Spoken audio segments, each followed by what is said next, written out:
Back at Veterans Stadium on a sun-spanked, beautiful afternoon here on this August 7th. Not a cloud in the sky, and we're going to have a crowd of over 40,000 for this final game of the series, the Phils and the Montreal Expos, as Jim Fregosi and Tim Johnson, dugout coach for Felipe Alou, exchange the lineup cards at home plate.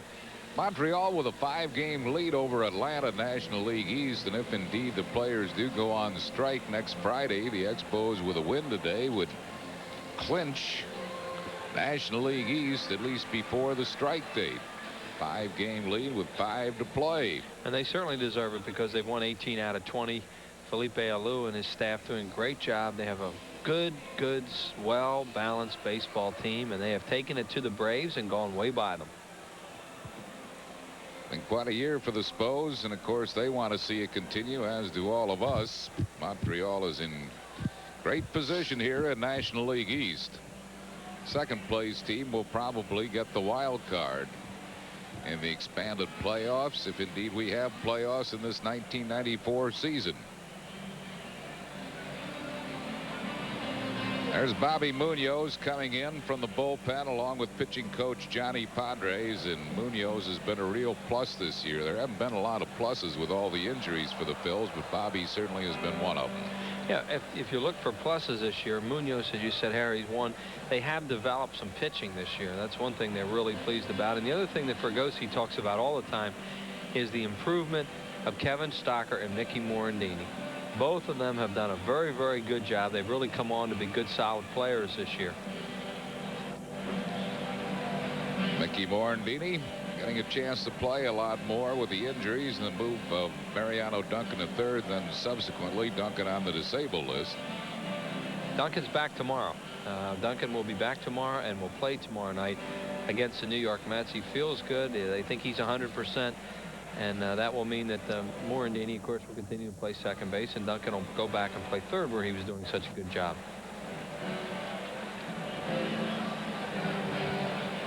New York Mets moving in tomorrow for a 4-game series. Dallas Green and company will be on hand Monday, Tuesday, Wednesday, and Thursday nights. There's Fernando Valenzuela. Pitched a good ball game last night to no decision.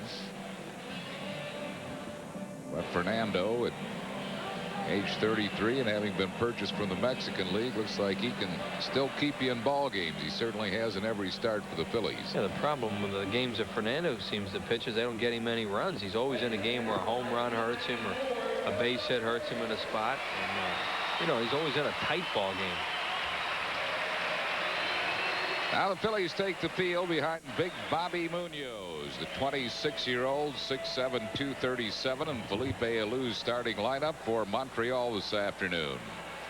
Marquise Grissom, the center fielder, leads off. Lou Frazier will be in left field. He'll bat second. Moises Alou in right field hitting third. Darren Fletcher batting fourth, catching. Cliff Floyd, the first baseman, hits fifth. Will Cordero at shortstop batting sixth. Juan Bell will play second base today. He'll hit seventh. Sean Berry, the third baseman, batting eighth, and batting ninth and pitching Ken Hill. That lineup facing Bobby Munoz. And there are the numbers on Bobby Munoz. As Harry mentioned, he's done a good job, and he had an excellent start against the Montreal Expos on June the 19th on a Sunday night game. He won that game 13-0. Phillies got him a lot of runs. He pitched 8 solid innings, gave up 8 hits, walked 1, struck out 6 that night when they beat Jeff Facero. Defensively behind him, Kim Baptiste at third base, Kevin Stocker at shortstop, Mickey Morandini second, and John Kruk at first. Mike Lieberthal does the catching. Tony Longmire in left, Lenny Dykstra in center, Jim Eisenreich in right. Umpires this afternoon, Tom Hallion behind the plate, crew chief Paul Runge at first base, Jerry Lane at second, and Dana DeMuth will umpire at third. At a father's children's game before this Phillies Montreal game, Jim Eisenreich with his newborn baby taking the baby down to first base. Save. They always have a lot of fun in the father's children's game. Eisey looks like he's having a lot more fun than his son. And Fanatic leaving the field. We're set to go. Belated birthday wishes to Augusta Monroe from Swarthmore, from daughter Josephine Yonkin and granddaughter Patricia Caber. and Joe and Rita Sosna of Juniata Park celebrating an anniversary today. Bobby Munoz, first pitch of the game to Marquise Grissom, is high for a ball, 1-0.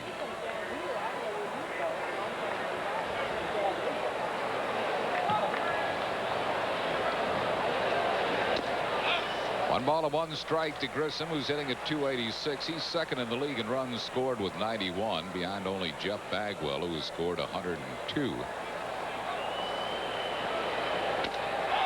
Have two very contrasting styles of pitchers today we can show you as the game goes along. Munoz, as you see his last start there against Pittsburgh, has a big delivery, pulls his arm way back, comes over the top.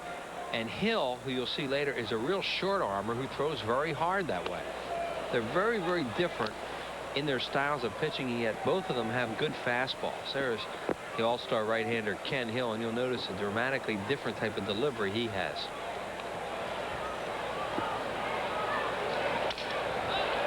Broke his bat and loops it into center field. Dykstra will never get it. A looping single to center off the bat of Marquise Grissom.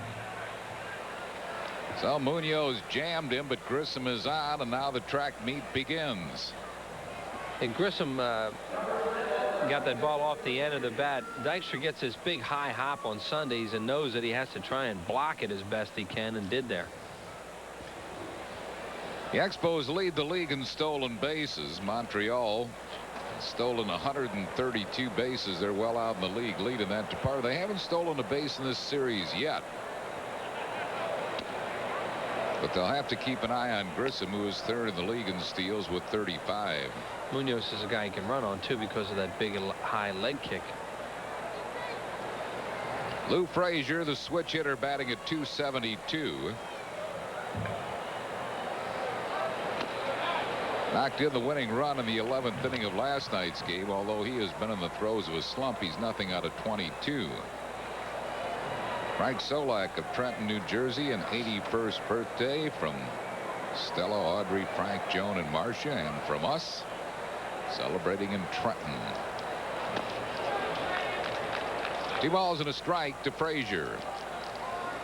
I think they'd want to steal the base here, as Harry mentioned, because of Grissom. It's also a good time to play hit and run. Sometimes when a guy's in an offer, the way Frazier is there, they'll play hit and run, try and get him to make some contact. Ball's behind him, 3-1. Russ Williams of Shippensburg, 84th birthday. He hasn't missed a Phillies game in 60 years. I have a large list of them here to get to in a little while in honor of his whiteness, who normally would be reading these, but I know he'll miss that today. Grissom goes, bouncing ball to Kruk. No play at second. They'll get the out at first base. So Grissom moves up on a ground out by Frazier, and the batter will be Moise Salou. Happy 50th anniversary to Mr. and Mrs. Tom Collins from Mayfair, and happy birthday today, number 95, to Honey McErlane, or Honey McErlane, from Ocean City, New Jersey. Mackerlane, let's call her. She's 95. Happy birthday, Honey. And Joanne Clayton is celebrating a birthday today. Her husband, Memory Lane, here at the ballpark. Probably will take her out to dinner tonight, although Joanne will probably have to pay. Or else he has some coupons. Alou hitting at .333. Popped him up into shallow left. Kevin Stocker drifting out, fighting the sun. It's a high sky, not a cloud in the sky. Stocker stays with it for out number 2, and that'll bring up Darren Fletcher. These can be the toughest days to catch pop-ups, as you see that high sky that Harry just described. Kind of like playing in Florida today with a lot of wind and no clouds. Fletcher hitting at .267, 10 homers. He's knocked in 56. Larry Walker is still out with a bad shoulder. He has the rotator cuff problem, and Walker has not played the last 2 games. This is Fletcher's 9th time in the cleanup spot for Montreal, and he has good numbers out of that cleanup hole. .433 is average, hitting 4th. Really bunching him in the outfield, too. He's pulling the ball more than he used to. There are those numbers in the cleanup spot, and that's the reason why he's probably knocking in more runs as he stopped hitting everything to left field. 1 ball and 1 strike to Fletcher. Yeah, Longmire way off the line and left, and Dykstra shading him a little bit towards right center. There you see the defense. That is definitely a bunch him in the outfield type of defense.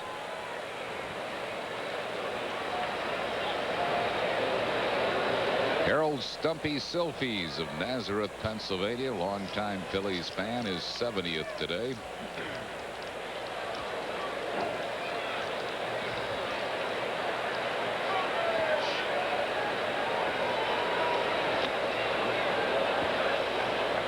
Two and 1 the count to Darren Fletcher.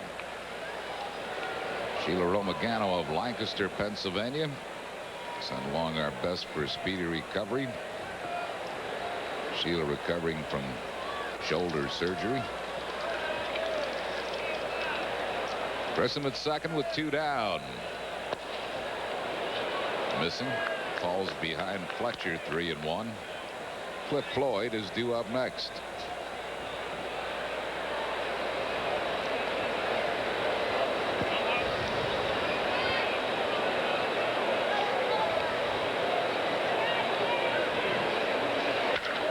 Slams the ball, but foul right field. That's what's different about him. You know, when Darren Fletcher was with the Phillies and he was with Montreal early on, he hardly ever pulled a ball. He waited on everything and then hit little line drives to left field. Now, when he's ahead in the count, looking to fire the hip out and look to pull a ball. I mean, if you're knocking in as many runs as he is, you can't be trying to hit balls the other way. Full count to Fletcher.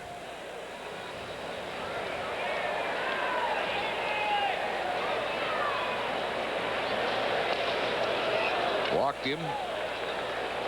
And the Expos have 2 men on base, 2 outs for Cliff Floyd. Floyd, the 21-year-old, first-round draft pick in the June '91 draft. He's from Chicago.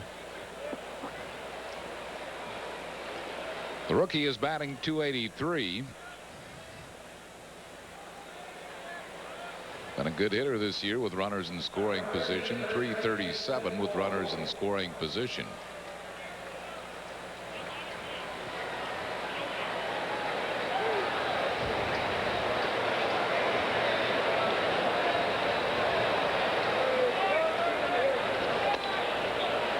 Just a little bit low for a ball. 1-0.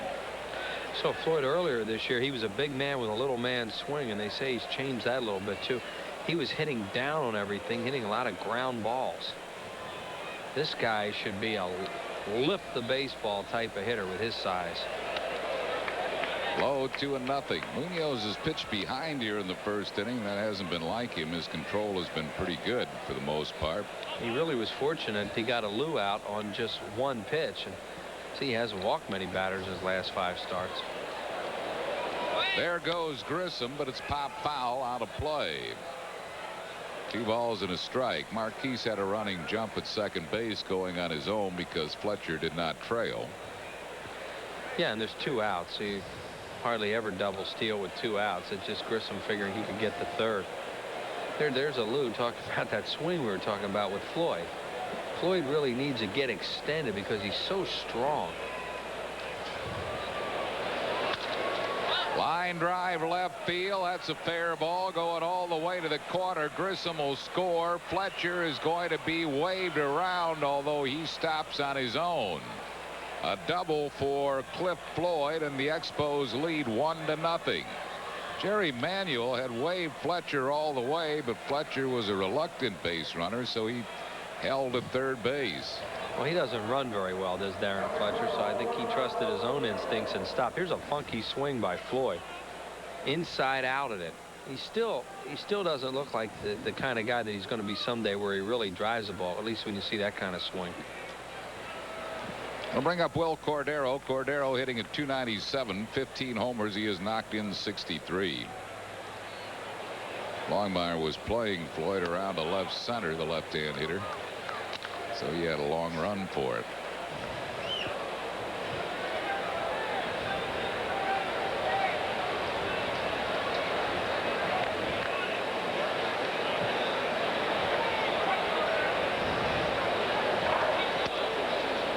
1-1. Harry Snyder of Bridgeton, New Jersey, a birthday and belated birthday wishes to Evelyn Kramer today.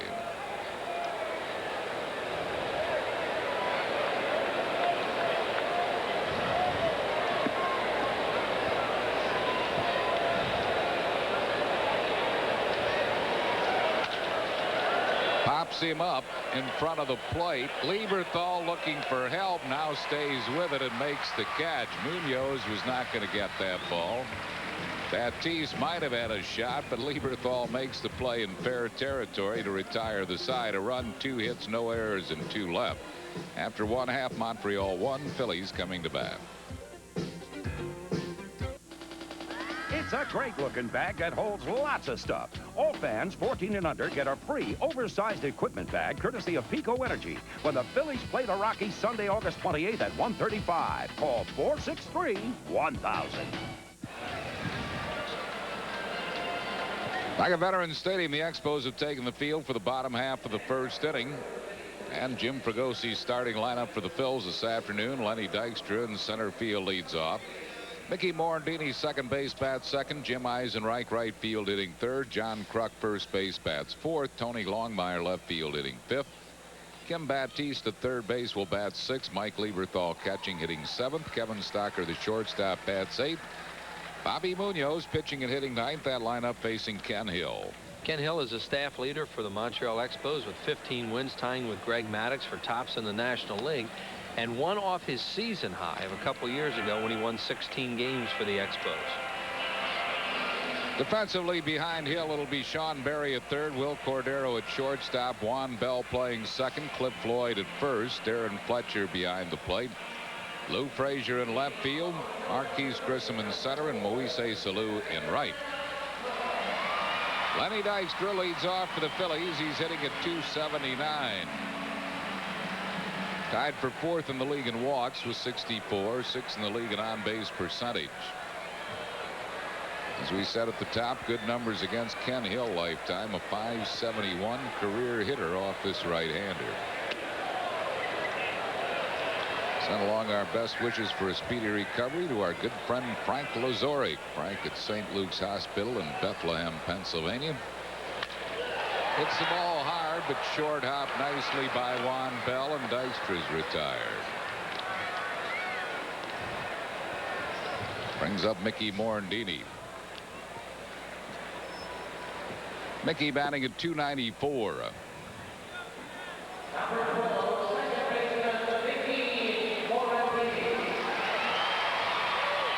1-0 Montreal. We're in the bottom of the first.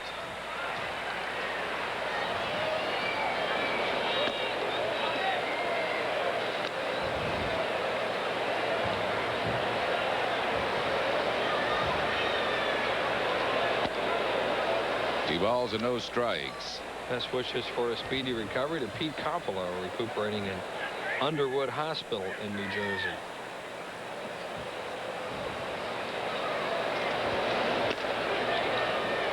Three and nothing. Hill was signed originally as an undrafted free agent by the Detroit Tigers, 1985. He's 28 years old. He walks Morandini. He comes from Lynn, Massachusetts. He went from Detroit to St. Louis along with Mike Laga in a deal that sent catcher Mike Heath to Detroit in August of '86. Came to the Expos in the Andres Galarraga deal in November of '91.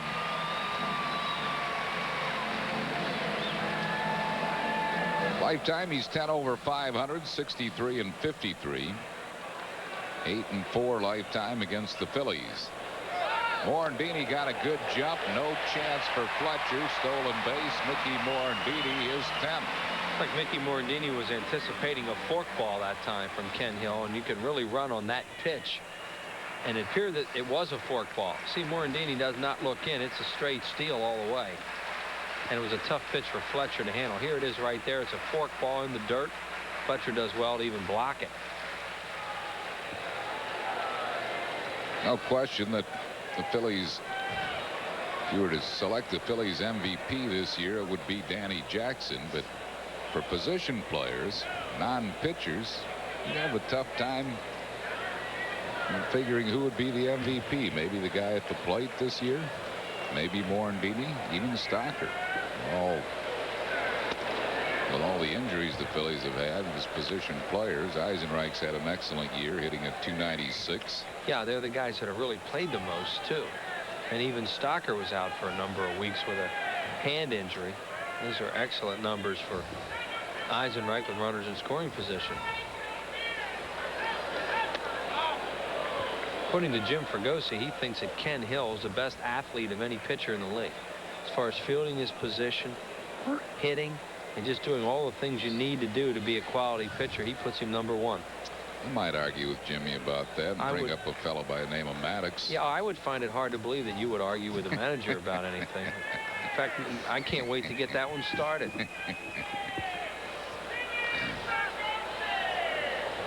I guess he likes the way he steps off the rubber there and forces a guy back to second.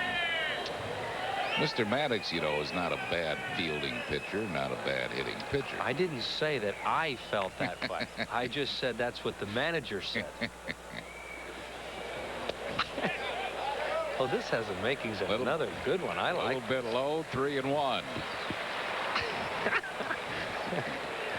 Oh.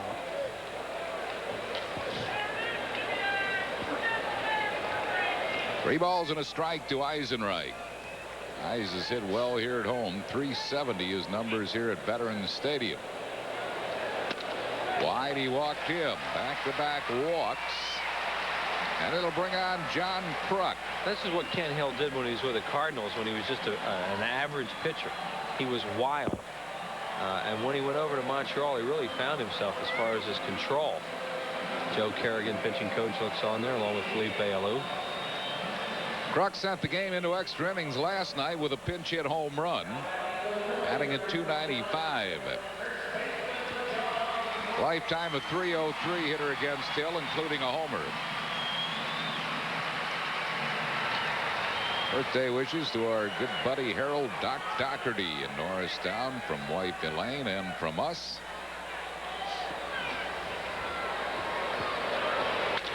Line drive hit right field. Here comes Morandini.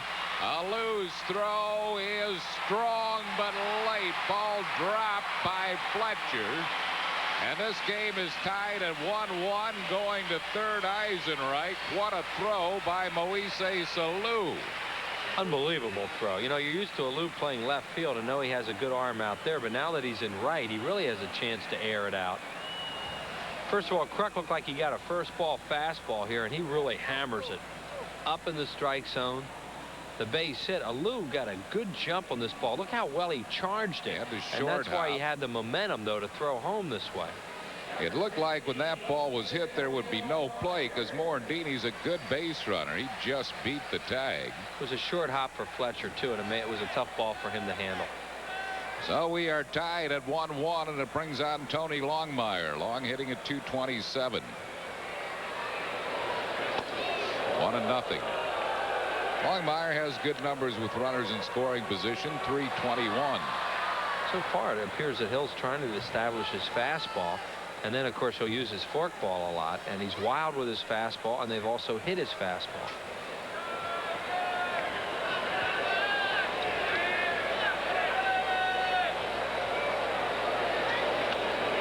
There was the forkball. He tried to check, but he committed.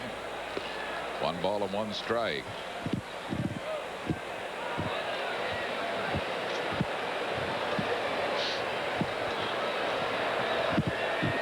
As a hitter against Hill, he's a pitcher you want to be ahead in the count. Don't want to let him get ahead. Fly ball right field. That should be deep enough to score the run. Alou lines it up, makes the catch. Here comes Eisenreich, and the throw is way offline. Phillies lead 2-1 on a sacrifice fly by Tony Longmire. Good job by the Phillies to make Hill pay for those 2 walks. Both batters who walked have now scored as Longmire knocks in the go-ahead run. Bring on Kim Baptiste, who's hitting at .246. Harry and Marie Beam of the Lawndale section of Philadelphia celebrating their 60th anniversary today.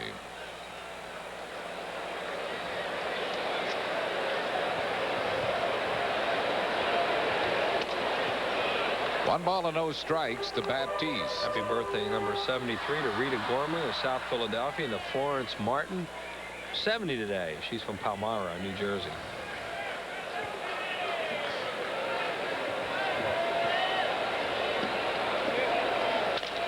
Bouncing ball to second base. Juan Bell will retire Baptiste. But the Phils take the lead with a 2-run inning on just 1 hit, along with 2 walks and 1 man left. After 1, 2-1 Phillies.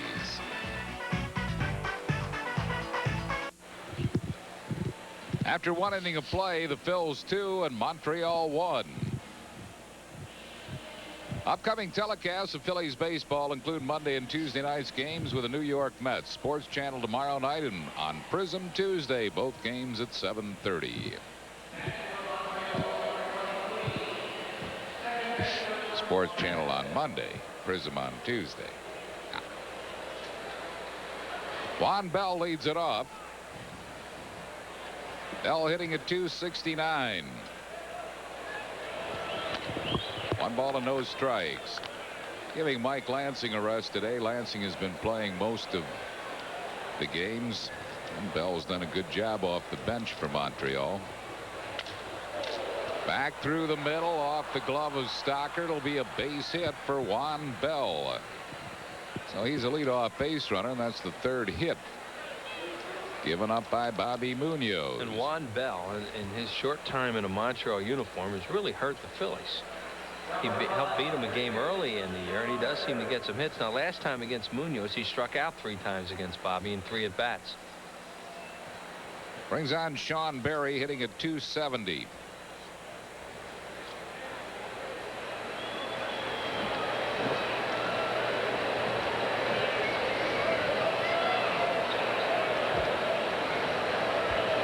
Pitch to Berry is a little bit low for a ball. 1-0. Let's pause for station identification on the Phil's television network. You're watching Phillies baseball on WPHL TV, Philadelphia. 1 ball and no strikes to Berry.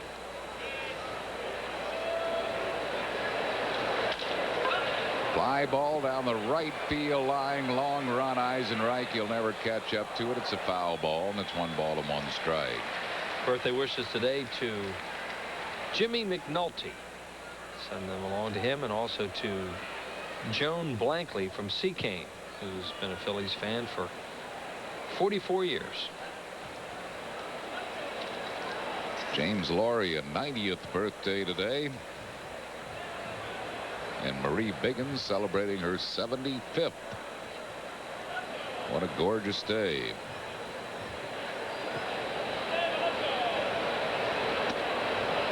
Just a little bit high. 2-1. Yeah, this is a nice day for the fans. We haven't had too many day games here in the last couple months where you think the fans could actually be comfortable sitting out in the sun, but today it's beautiful. 77 or around 78 at game time.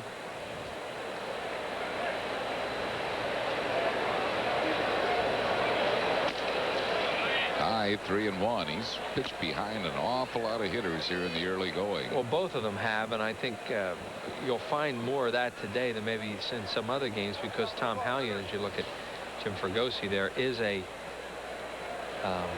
hitter's umpire. He has a small strike zone.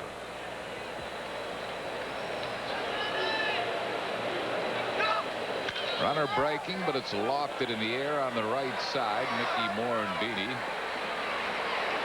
makes the grab. Going back to first base is Juan Bell. Munoz has thrown 30 pitches already. We're in the 2nd inning.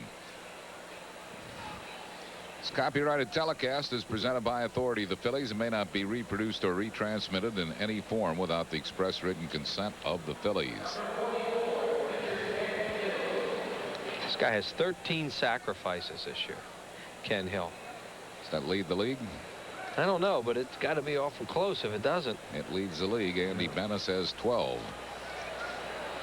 Yeah, that's called being able to get the bunt down, which he didn't that time. 1 strike.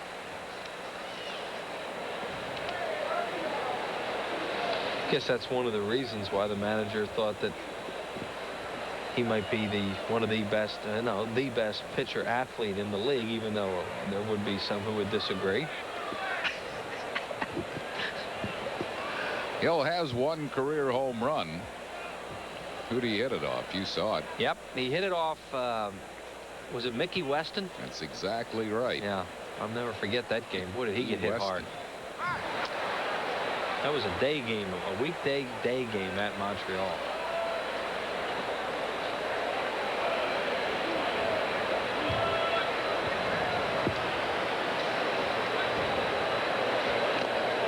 Fouls off the bunt try. 0-2.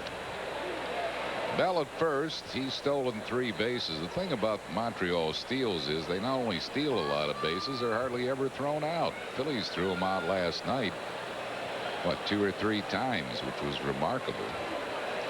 So they have the best percentage in steals as well as leading the league in steals. He won at second and won at third last night. Gets it down. Munoz takes a look at second. Ooh, bounces the throw, safe all around. Just careless. Just carelessly goosed the ball over to first base, and it's safe all around. It'll be a sacrifice and an error on Bobby Munoz. Yeah, it just careless is right. And Hill wasn't even running. See him just loping down there. Morandini got a short hop, couldn't hang on to it, and then it bounced away from him. I mean, that was just such a giveaway out that you don't get. That's sad. Johnny Padres will come out and try to settle down Bobby Munoz, try to get him to just forget about that and concentrate on pitching and getting the next 2 hitters out. Yeah, and Grissom is a first ball fastball hitter too, and that could be something else they're talking about, is, you know, just don't throw a fastball right down the middle of this guy without thinking about it, because you're concerned about that play you just messed up. 70th birthday wishes today to Cesar Monterano from son John and from us. Cesar, a big fan, celebrating his 70th. 2 men on base with 1 out here in the second. Phil's lead at 2-1.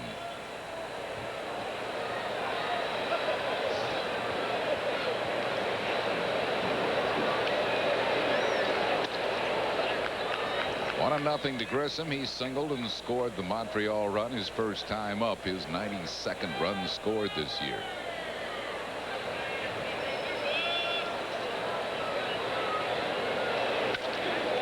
Fouls it out of play.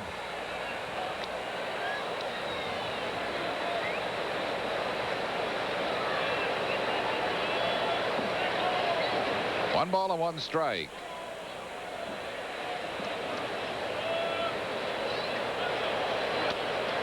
Just missing the inside corner.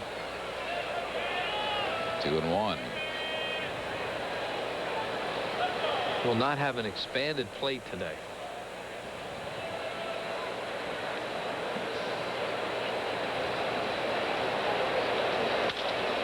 Another foul out of play, right field side. It's 2-2.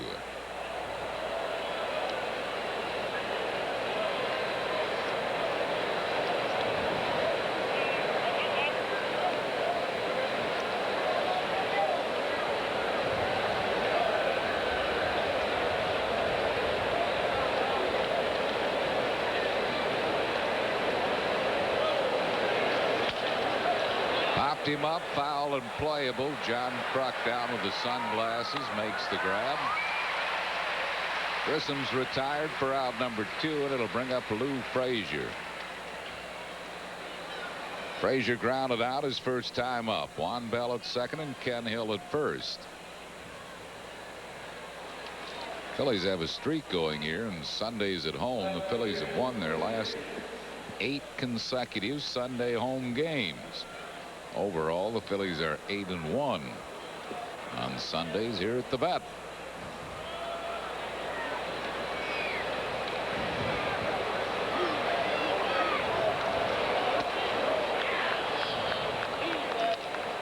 Happy 90th birthday today to a Phillies fan for over 70 years. And that goes to Emily Heckman of Nazareth, Pennsylvania. Happy birthday, Emily. 1 ball and 1 strike to Frazier.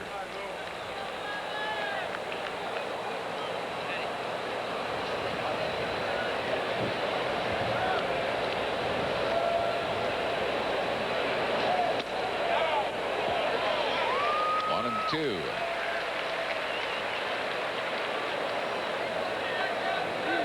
Munoz is pretty much just gone with the fastball. He's thrown a couple of curveballs and thrown any for strikes yet.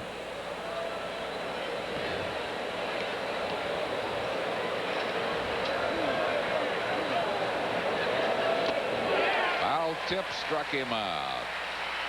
So Munoz survives his own error in the inning. No runs, 1 hit, 1 error, and 2 left. We go to the bottom of the second. 2-1 Phils. Well, if the labor negotiations are settled and there is no players' strike on Thursday, August 18th, the Phils take on Cincinnati at 1:05 in our final business person special of the week. It'll be 1:05, final one of the year. It'll be number 6 against Cincinnati. Compliments of Mellon PSFS. For tickets, call 463-1000 or stop by the Center City ticket office at Mellon PSFS. Mike Lieberthal leads it off. He's hitting at .258.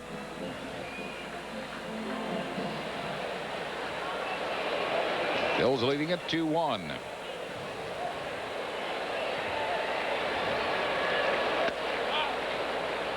Belated birthday wishes to James 40 and his son Leonard.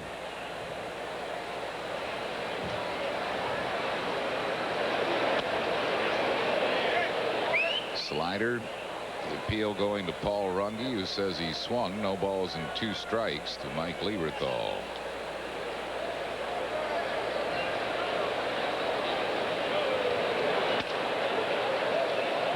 One ball and 2 strikes.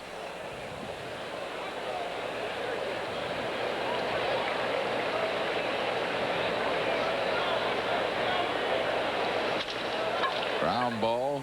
Juan Bell ranging to his right, throws out Lieberthal. 1 down. That'll bring up Kevin Stocker. Stocker hitting at .282 in the last 18 games, batting at a .339 clip. Number 19, shortstop Kevin Stocker. Birthday wishes to Joanna Adamczyk from son Hank and from us. Big Phillies fan.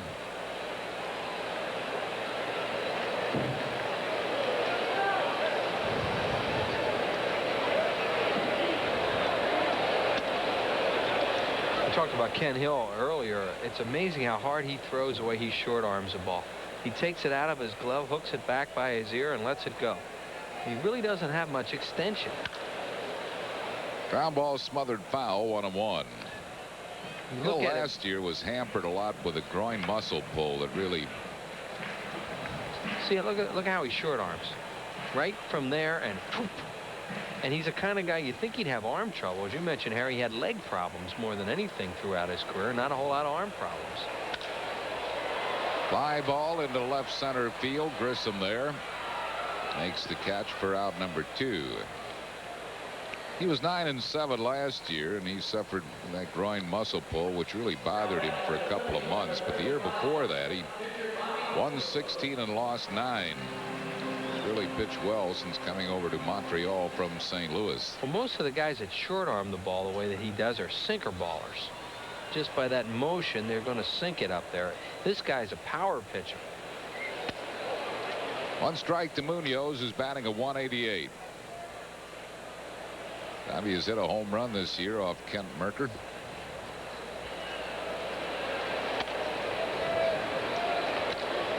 One.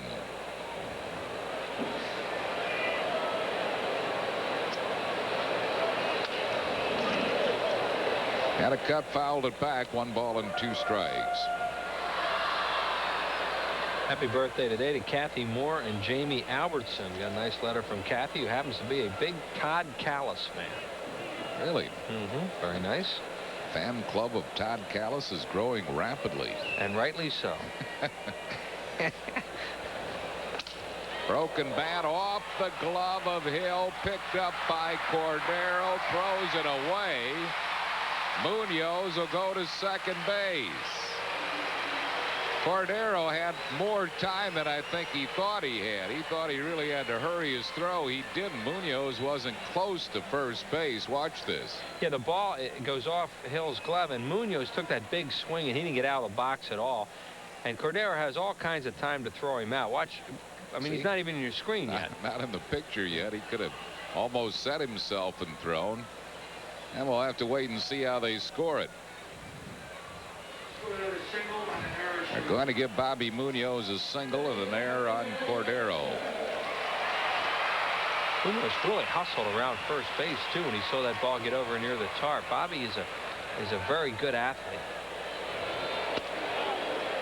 Amazingly agile for a big hit man. He fields his position very, very well. Dykstra takes a strike. Lemmy grounded sharply to second base his first time up.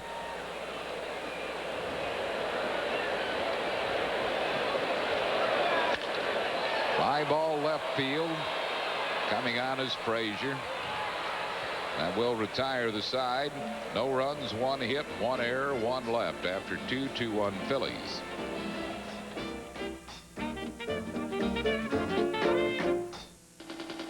The Cubs, a ski cap, a fun day Sunday. All fans 14 and under get a free Philly ski cap, courtesy of Campbell Soup when the Phillies play the Cubs Sunday, September 4th at 1:35. Call 463-1000.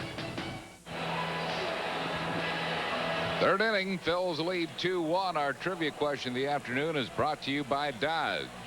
This is a good one. Felipe Alou became the fifth person in Major League history to manage his son. Can you name the other four managers in Major League history who have managed their son?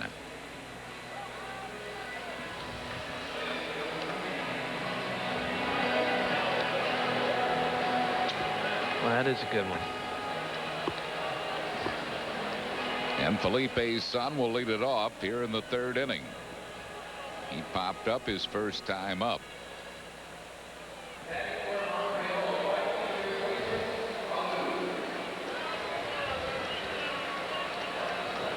Two to one Phillies here in the third.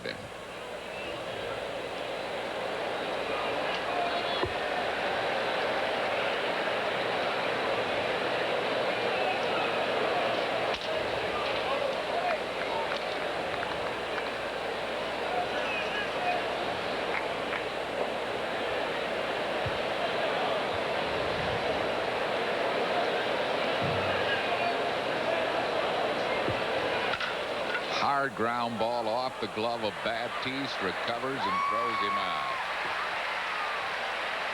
One down here in the third. That'll bring up Darren Fletcher, who walked his first time up. Baptiste is fighting the ball here at home right now. This ball's hit hard. It's right at him, and it kicks off the glove, and thankfully for him, it stayed right at his feet. And he's been playing third base a lot better on the road. Now he's come back here and pressed this week and just has not played very well. You put pressure on yourself when the fans get down on you, as Baptiste has done. Yeah, and you know, it doesn't do you any good if you talk about it either to the media. You might as well just hang with it, because you're going to lose with that. One strike to Fletcher. Got that curveball over. 0-2. Crowd on hand here, including 25 Police Athletic League youngsters, guests of Cal Rudman and Mike Gaffredo. 2 strikes to Fletcher.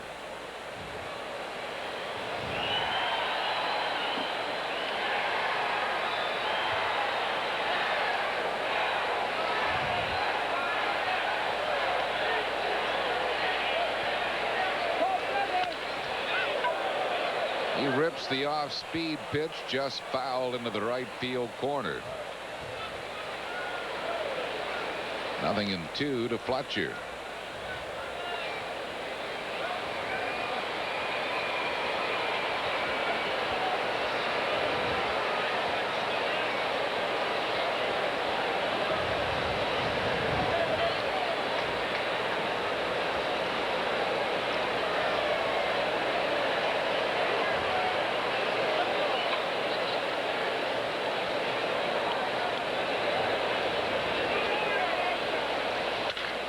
Mashes the ball, but right at Kruk.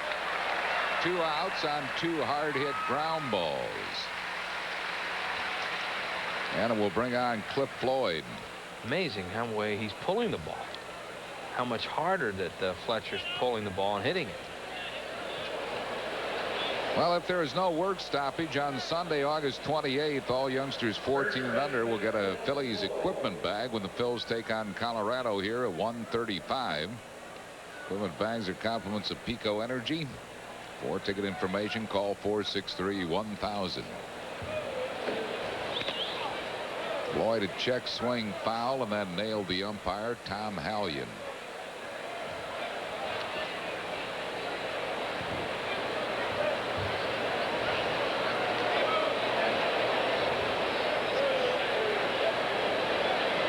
Now balls and a strike to Cliff Floyd.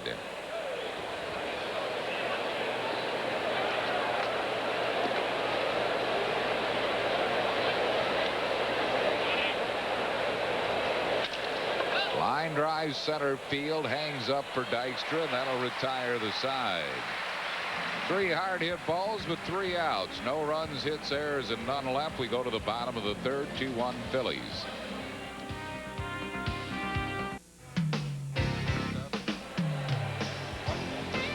Today's Phillies game on PHL 17 is brought to you in part by Bud Light. It won't fill you up and never lets you down, so make it a Bud Light. By the Pennsylvania Lottery. Lottery proceeds benefit older Pennsylvanians.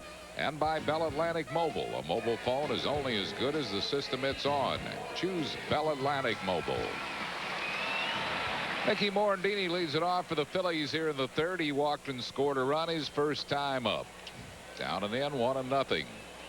Our trivia question of the afternoon brought to you by Dodge. Felipe Alou became the 5th person in Major League history to manage his son.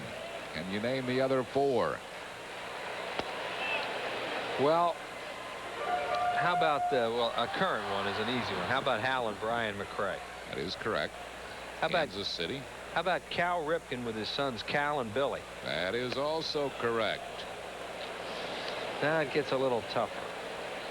I'm going to get. How about Yogi and Dale? Yes, Yogi Berra and Dale Berra. You only have 1 more to go. What a roll. That is true. That's pretty well hit to center field. Marquise Grissom, though, in front of the warning track, makes the catch.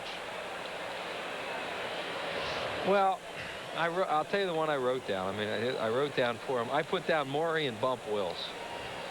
Good guess. Incorrect. However. All right, well, give me a hint. You have to go back a ways. Oh, way back. Oh. Yep.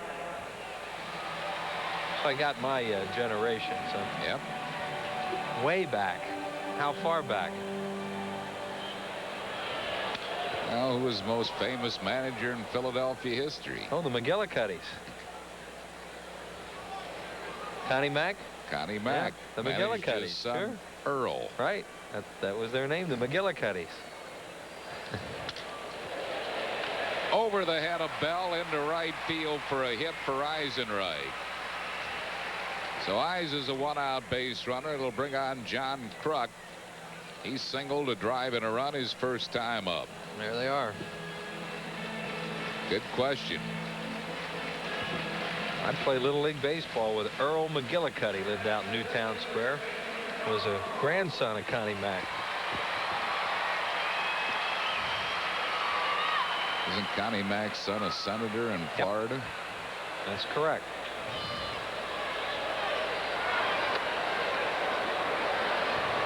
Goes by the name of Connie Mack.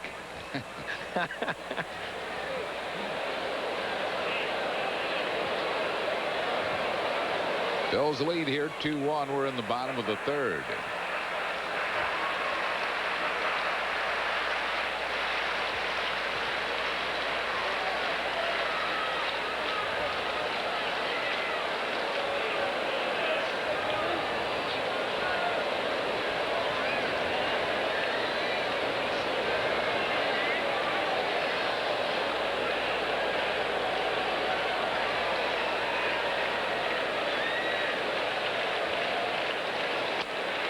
Way outside.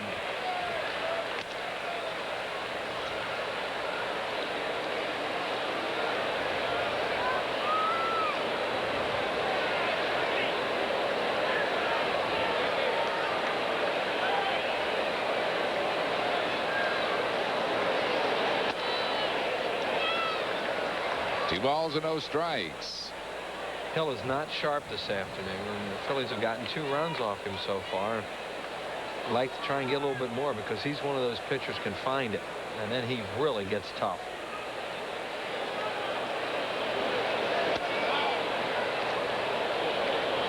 Just found the outside corner. 2-1. Joe Kerrigan, pitching coach, and Felipe Alou, the manager. Montreal has had quite a year.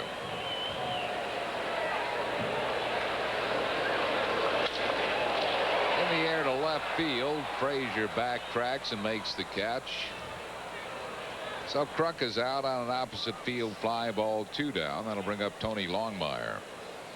Longmire hit a sacrifice fly to drive in the Phillies' second run, his first time up.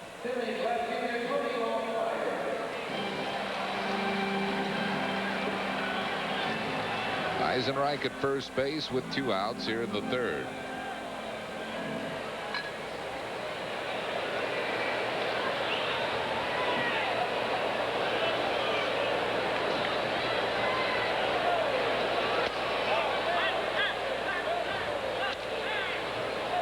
One strike to Longmire.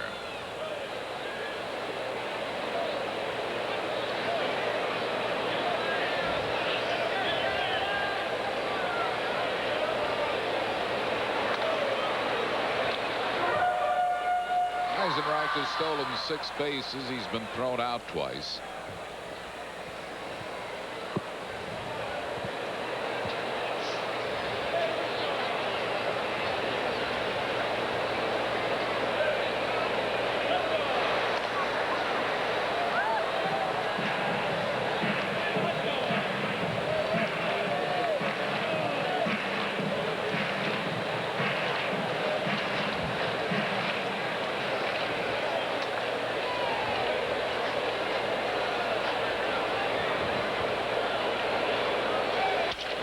Ground ball to Juan Bell.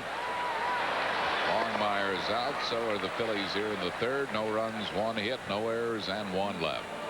Andy Musser joins Chris Wheeler in the fourth. At the end of 3, it's 2-1 Phillies.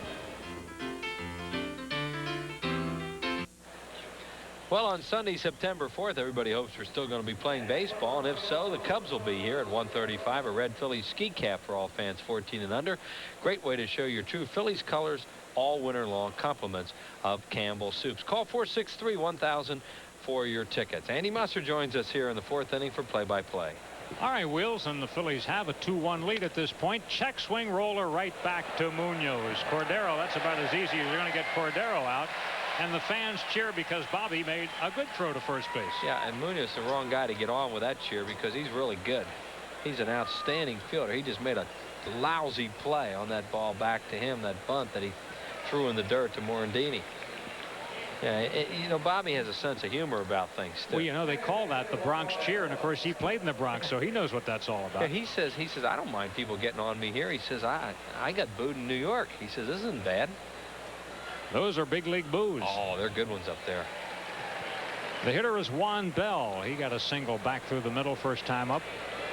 He thinks about bunting and takes the pitch for a ball.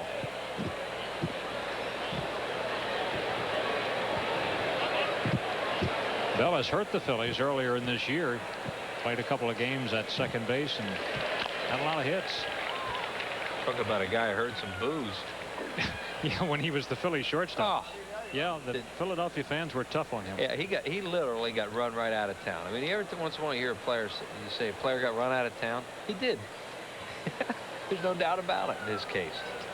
Yeah, the Phillies sent him to Milwaukee. That's the best thing could have happened to him. Sent him right out of the league. And you know, he just didn't play very well here. He played well at the end of the year prior to last year, and then last year he didn't play well, and the fans let him know it, and they got rid of him. Juan made some money out of the Phillies championship, though. He was on the team and got a partial check. Here's a ball hit to Dykstra's territory, and Lenny gets over to catch it. That thing fooled him a little bit. The two of them like that. Floyd hit one too that took off that way. I think he expected Floyd's to take off, but not Bell, because Bell is, you don't think about him driving the ball this way. And he runs it down, second out of the inning, and the hitter will be Sean Berry. Berry 0 for 1. He popped up in his only at bat in this game. Bobby Munoz had a little early trouble today, but he's settled down in the last couple of innings now, and ever since that throwing error of his, he has retired 7 straight. Munoz has great composure. That's one thing we've noticed about him all year. When he gets in trouble, or when he threw that ball away, you know, he kind of had that bemused look on his face, like, boy, was that stupid. And he just kind of humped up and got out of it. And he had to get Grissom out too. Hard hit, base hit. Berry puts one in between Batiste and Stocker. Hit number 4 for Montreal, and will get Kenny Hill up to the plate. Well, it was Hill's bunt on which Munoz made the bad throw to first, but of course with 2 outs here, this time Hill will be swinging away. He is hitting at 128. He has 6 hits this year, 2 runs batted in. His only career home run came against the Phillies back in '92. He hit it off Mickey Weston.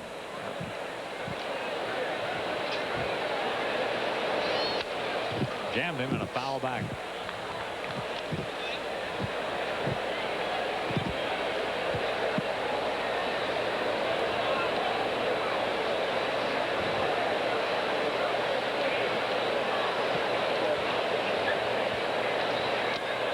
Foul tip, strike.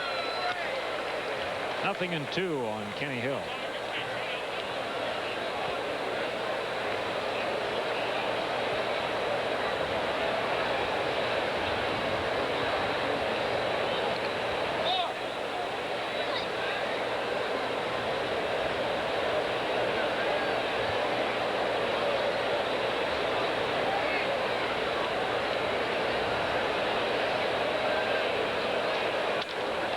Through the middle. Stop Morandini. No play. Base hit for Hill. He hit that hard. Munoz couldn't grab it. Morandini kept it in the infield, but had nowhere to go with it.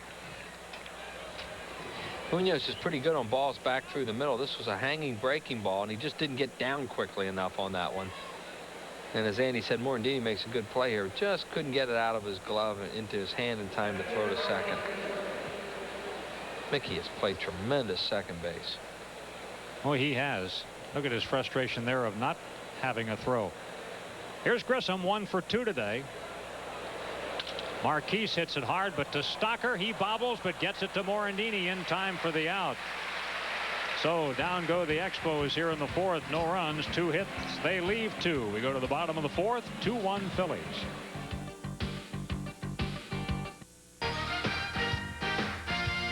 Good afternoon. I'm Neil Hartman with a sports break. David Cohn of the Royals is seeking his 17th win of the year. They've just gone underway in Kansas City. No score with Seattle and Kansas City.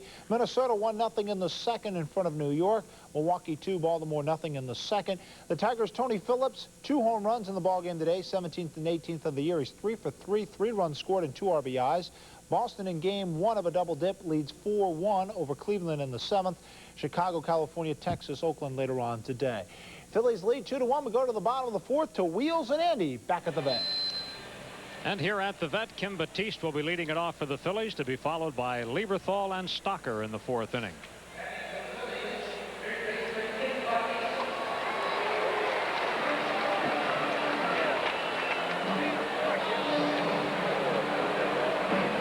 Batiste's last day as a regular for the Phillies. Duncan comes off the DL prior to the game tomorrow and will be at third base tomorrow night when the Phillies meet the Mets. Kim's been treated a little harshly by the fans here the last couple of days, and basically during this stretch he's done a nice job at third base.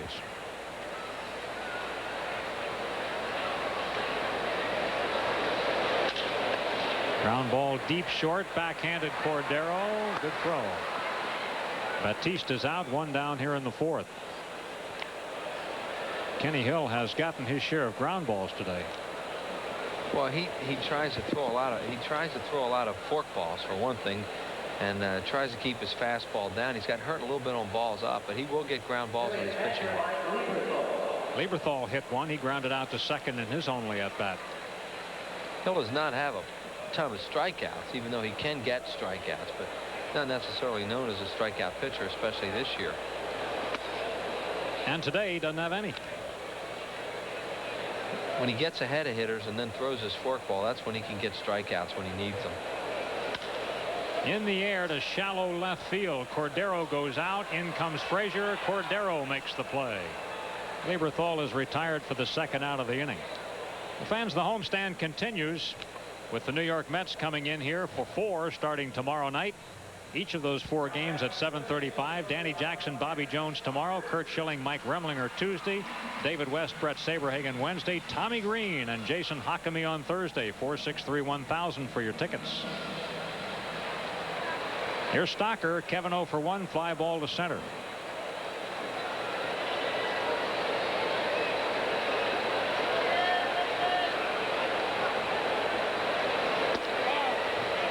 Takes a strike. Now this is a spot, bases empty, 2 outs. This is where your good number 8 hitter will do whatever is necessary to get on base to cycle the lineup, and Stocker's very good at it. Flares one to left field. He's on board, and the ball gets by Frazier. There goes Stocker, rounding second. He's gone to third. He's into third. Frazier got caught on one of those afternoon hops here. This turf is very, very hard, and when it gets hot, the balls take those big hops. You saw Dykstra almost had one hop over his head in the first inning. This ball, he got too close to it, and it hops over his head. A night game, that doesn't happen. He did get a break in that it came right back to him, too. If that ball had gotten down in the corner and stayed down there, Stocker might have circled.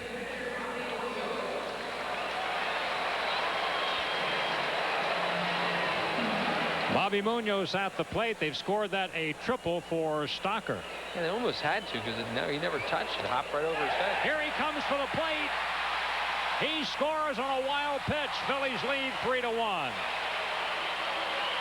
Is that doing your job as a number 8 hitter or what? He said he was going to do everything he could to recycle the lineup, and he did more than that.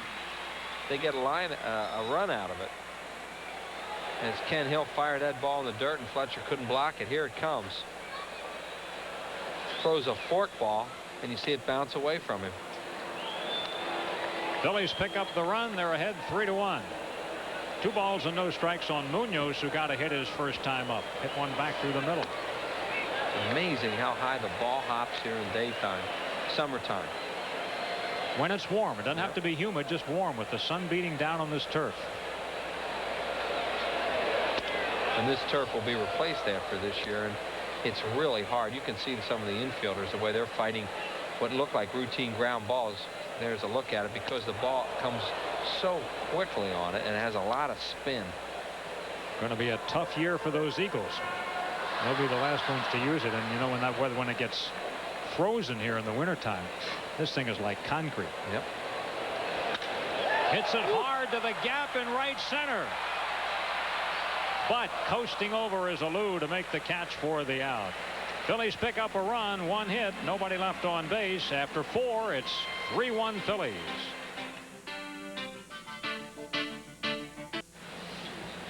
Well, let's take a look at how they scored. The Expos got on the board in the first inning on an RBI hit by Cliff Floyd. Phillies with 2 in the first after a couple of walks. Kruk knocked in a run. Tony Longmire had a sacrifice fly RBI. And then the run you just saw in the 4th inning, a triple by Kevin Stocker and a wild pitch while Bobby Munoz was batting. 3rd run scored for the Phillies, and that's where we stand 3-1 heading to the 5th. Leading off for the Expos, Lou Frazier 0 for 2 in this ball game today, and Frazier's thinking about bunting. He's thinking about anything he can do to get on. Frazier is 0 for his last 24. He did get a fielder's choice RBI last night to win the ball game in the 11th inning on a chopper back to the mound, but he's not produced much of anything lately. Fly ball left field. Longmire is there, and Frazier is out again. 1 down here in the 5th. Moises Alou is going to bat. Emmett Sherry is celebrating his 90th birthday coming up on the 19th of August, and we want to say happy number 90 to Emmett Sherry, a great Phillies fan. Alou today is 0 for 2. He's popped up and grounded out.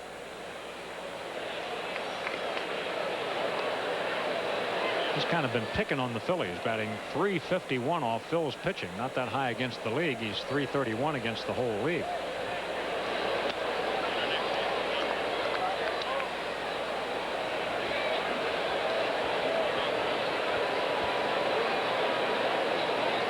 Won the All-Star game for the National League this year with his hit, which got Tony Gwynn across with the winning run. Look out. 2-0.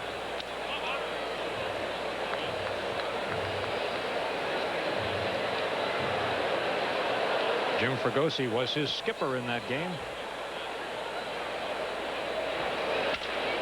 In the air to right. Eisenreich retreats. Room? No. And Jimmy hits the wall. Hope he's okay. Olu's on his way to third base, and he gets into third standing. Jim went to catch it, and by that time, when it caromed off the wall, there was no chance. Looks like he's okay, but he did have contact there.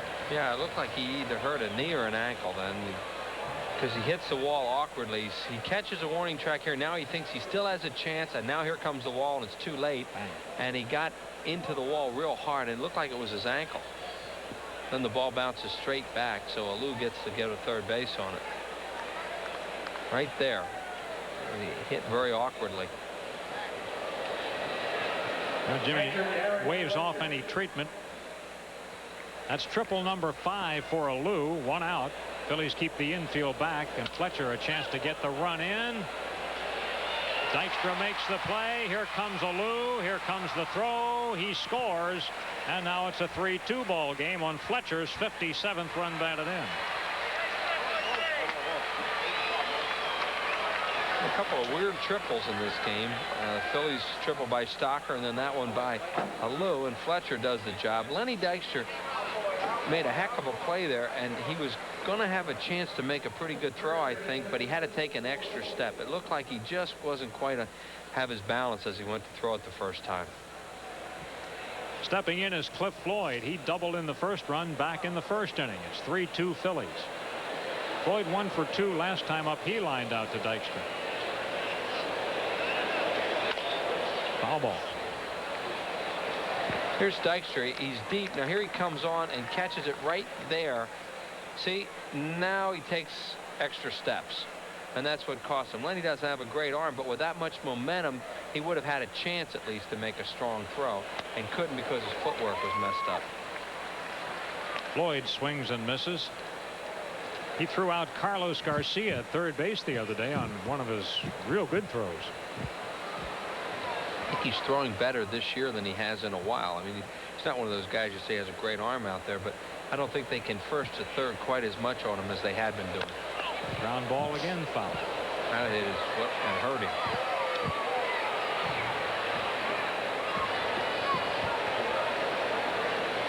That's a big man right there, Cliff Floyd.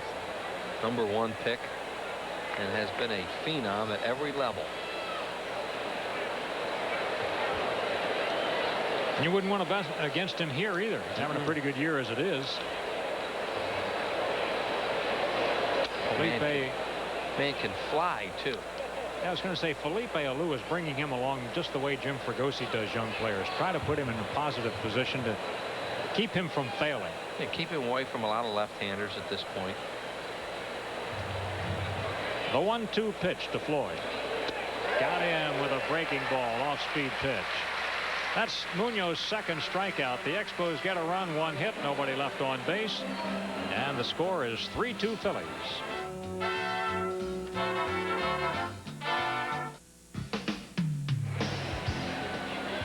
Today's game is brought to you by McDonald's. What you want is what you get. The AT&T Business Advantage. Let it work for you. And by your Quality Plus Ford dealer, who invites you to test drive the brand new 1994 Mustang convertible. Just a great day for a ball game here at Veterans Stadium. One of the best we've had all year. And Phillies are ahead 3-2 as they come up here at the 5th inning and start at the top of the lineup. Dykstra 0 for 2 today. Ground ball to second, fly ball to left.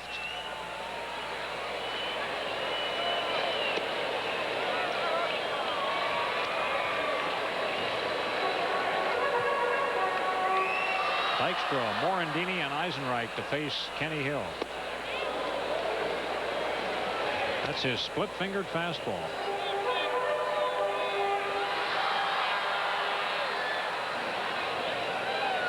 Philly's really familiar with Hill because, as you know, General Manager Lee Thomas and skipper Jim Fregosi were both in the Cardinal system when Hill was out there. So they actually worked with him. Yeah, and it's funny, they haven't seen much of Hill the last couple of years either. They saw a lot more of him when he used to pitch for St. Louis, it seemed like. But he's a tough competitor. Yeah, you're right. This is his first day. There's Lee Thomas working with Harry in the radio booth right now. Whitey Ashburn not here today, so we're scrambling for help. You're my third color man of the day, Wheels. So who was the other guy? My first guy was Kent DeColby. Teak made the mistake of wandering in the booth looking for some stats, and I set him down and put him to work, but his family's here. He's down in the stands now, so then we put Lee Thomas to work. Then I came over here. You got number 4 lined up if Lee gets tired over there? Whoever walks by. Certainly hope Whitey is feeling better soon, so he'll be back with us. Maybe tomorrow. Whitey, you can have your pregame radio show back anytime you're ready, pal. In the air to right center field. Alou coming on. He puts it away. Dykstra is retired. One down here in the 5th. Just hear Whitey right now. I've been trying to get rid of that show for 10 years. And it took a bad back to do it. Andy, you've done such a fine job. I'm going to give you that show. You can hear it. I have heard it. Oh, many times. We've all heard it. Yeah, he's trying to give us all that show. Here's Mickey. Mickey has walked, stolen a base, scored a run back in the first inning. Last time up, flied out to center. Hit the ball over Grissom's head, but he hit it high enough in the air that Grissom was able to glide back and get it. Let's pause here for station identification. The Phillies Television Network. You're watching Phillies baseball on WPHL TV, Philadelphia. Phillies lead 3-2. We're in the 5th inning, and the count on Morandini, 1 ball, 1 strike.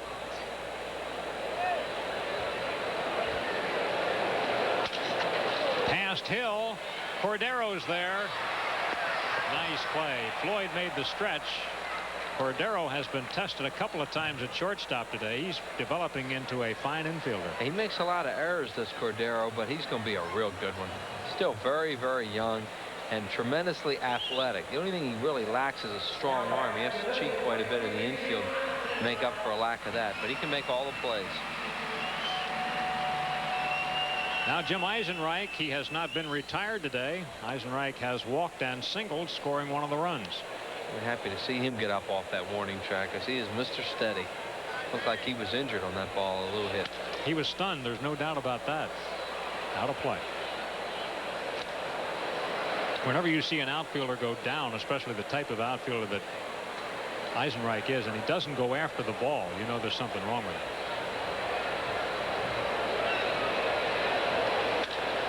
In the air to left field. There may be a play here. Ooh. Frazier's hat was held onto his head by the sunglasses. Look at that. He can really run. Can Lou Frazier, and he almost caught up to that. Well, he's a minor league stolen base champion, I believe, isn't he? Yeah, look at him. Look at him fly after this. He stole 342 bases in 7 minor league seasons.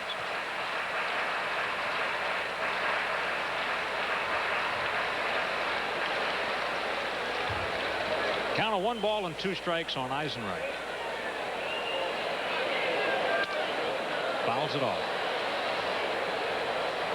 The Expos have out hit the Phillies 6-4 in this game, but trail 3-2.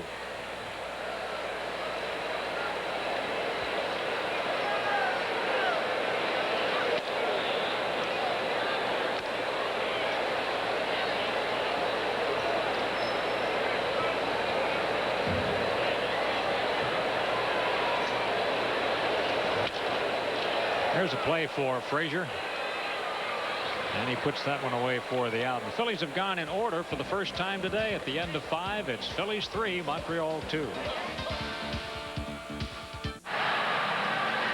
Well, that's one of those games we built as a good pitching matchup, and it certainly lived up to it. Bobby Munoz and Ken Hill. See, Hill has walked 2.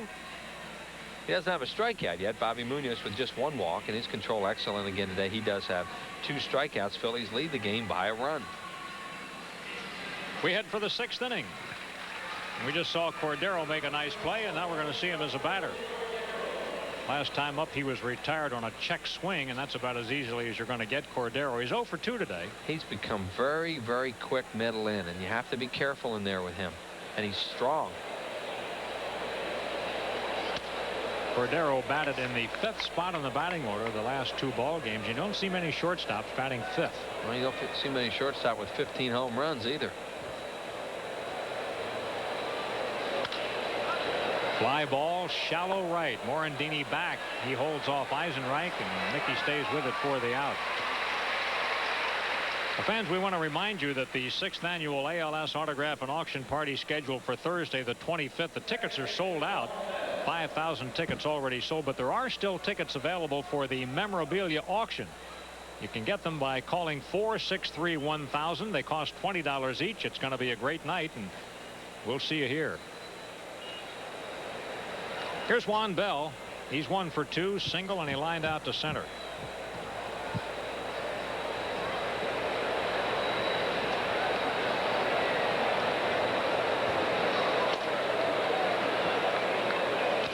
Munoz with a little first inning trouble today. He's given up 6 hits overall, but no runs since that first.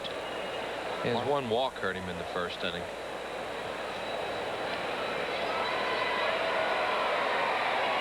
Expos really should have had 2 runs in that first inning and that 2-out ball that Floyd hit, but Fletcher doesn't run real well.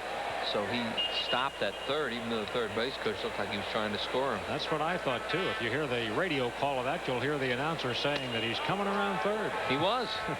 He was supposed to be coming around third. Right. He dropped his own anchor. 2 balls and a strike on Bell. And that's ball 3.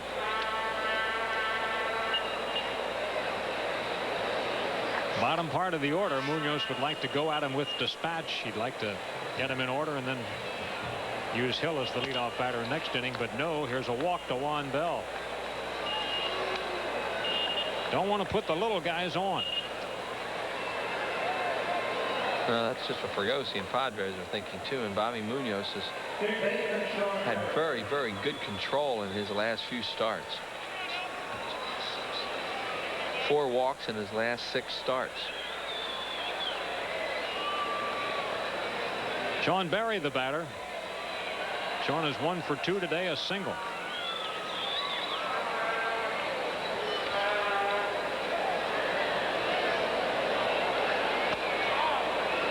That's a strike. You talk about various guys in the lineup and the numbers that they produce. You don't see too many guys batting 8th that have 11 homers and 40 RBIs either. And Berry's done a good job. He's taken over as a third baseman, and also Mike Lansing has done very well playing second base. Yeah, it was the emergence of Lansing that allowed them to make that trade to get Pedro Martinez, because they had to give up Delino DeShields. So they gave up a little something at second base to add to their starting rotation, and the proof of the pudding there today is that the earned run average of the Expos staff is exactly dead flat even with that of the Atlanta Braves. Berry fouls one off Lieberthal's mask. Mike's going to check and see if everything's in order.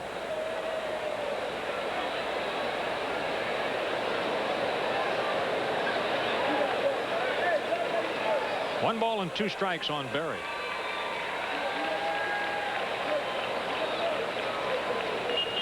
Talked to Darren Dalton today. He was at the ballpark, as he has been, and Dalton looking for hopefully a September return. Broken collarbone for Dutch. Ooh. Close. Arm didn't come up. They can't believe it either. A little byplay between the dugout. Hallian looking over that way. Jimmy laughing.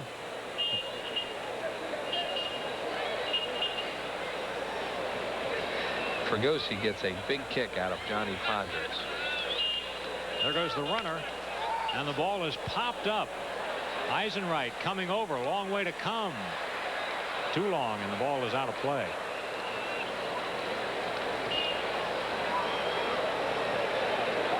Well, Pods falls into that old curmudgeon school, doesn't he? Oh, yeah. He's one of those Damon Runyon characters, and he makes a lot of people around this club laugh at times when you don't feel much like laughing. Johnny doesn't try to be funny. He just is. And when you sit and you talk the game with him, and he wants to talk baseball with you, boy, can you learn from that man. He's fun. And Tommy Green sitting right beside him. He spends a lot of time near Johnny Padres. Greeny penciled in to pitch here Thursday night against the New York Mets. goes the runner again, and he'll get to second base. It'll be a steal for Bell, his 4th.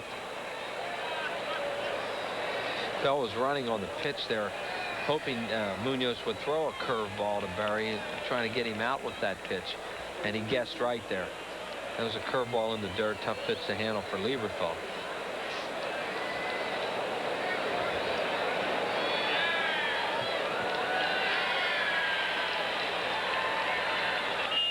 It's a full count now on Berry. A balk. What'd he do? And Bell goes to third. Said he lifted up his hands. And Munoz is unhappy. This is the tying run, remember now, and there's only 1 out in the inning. Tom Hallion called the balk, the home plate umpire. Lieberthal says something to him. Bobby Munoz didn't think he balked either, but infield coming in. Wheels don't want to give up the tying run here. So here's Berry, who can hit the ball hard, batting against a drawn-in infield. what did he say he did? He flinched? He made the hand motion, you know, like he took his hands apart. And he said he was on the rubber when he did it then. I guess.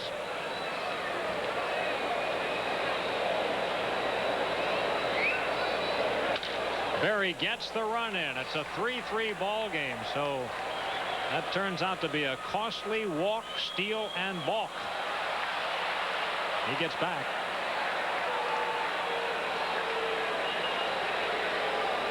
Costly sequence for the Phillies. Hey, the Expos are not this good because they don't jump on other teams' mistakes either. They make the mistake with the balk called on Munoz, then they bring the infield in. That ball's going to be caught if the infield's back.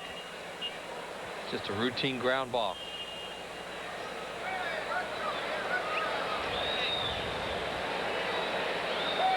And their pitcher, Kenny Hill, is coming up here. Hill today is 1 for 1 plus a sacrifice, and on the sacrifice he reached on Munoz's throwing error. He leads the league in sacrifices, does Hill. He might try and put down another one here. Probably will. He bunted with 1 out the last time, and we've got 1 out again. He does it on the first try this time. He had 2 strikes on him last time he did it. So that's sacrifice number 15 for Kenny Hill, as Wheel said. He leads the league.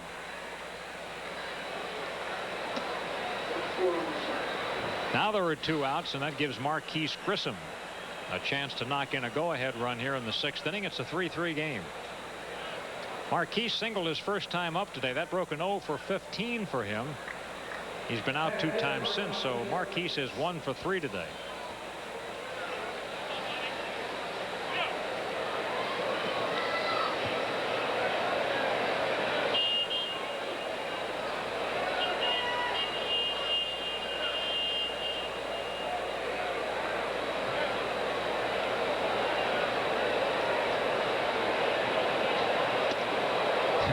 Curveball fooled Grissom. Ball 1.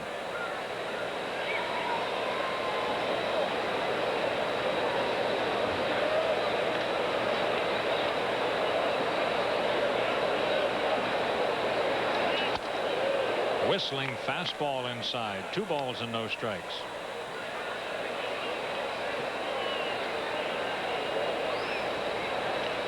Well, at one point today, the Phillies enjoyed a 2-run margin, but the Expos have crept back now, and it's 3-3. This ball should be caught in center. Dykstra shading his eyes. He's got it. The Expos pick up a tying run here in the 6th inning with 1 hit and 1 man left on base. We go to the bottom of the 6th, 3-3.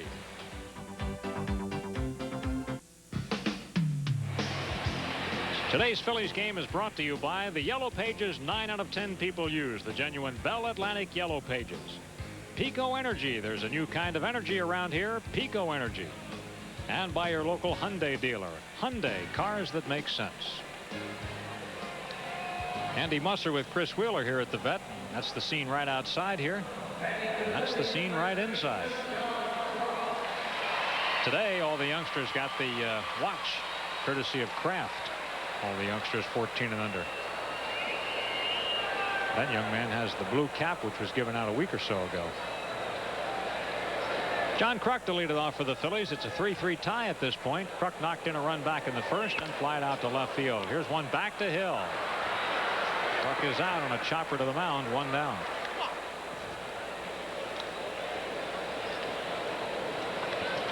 Kenny Hill has given up but 4 hits. Wildness cost him. He walked 2 in the first, and both those batters who reached on walks scored. Longmire got one of them in on a sacrifice fly. Last time up he grounded out to second. Tony 0 for 1.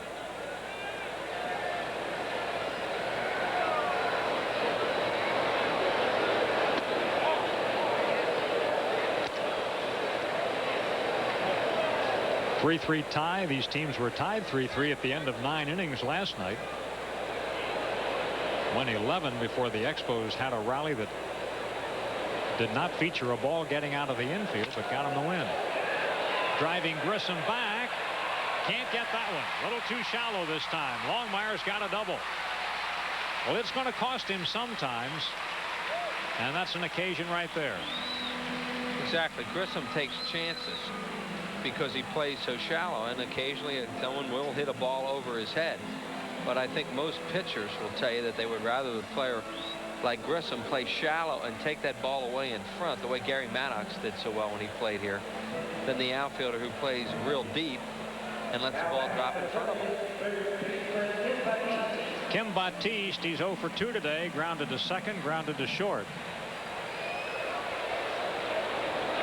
3-3 ball game. Go ahead run at second. Hill steps off. Changing the signs now, so Hill and Fletcher have to make sure they're in sync.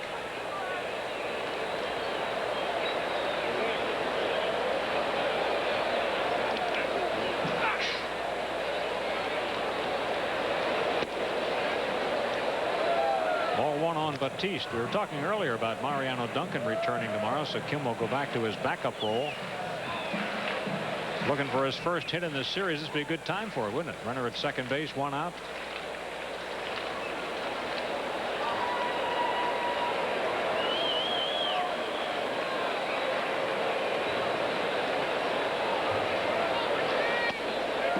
Low again, 2-0.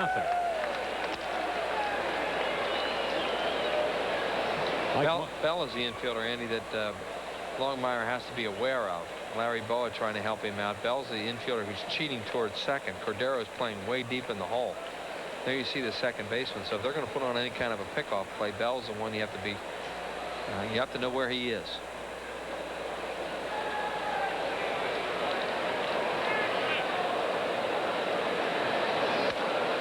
Batiste swings for the first time. It was a week ago today. Kimmy got a walk. You and I were on TV at that point. Headline news, right? Of Mike Bilecki of Atlanta.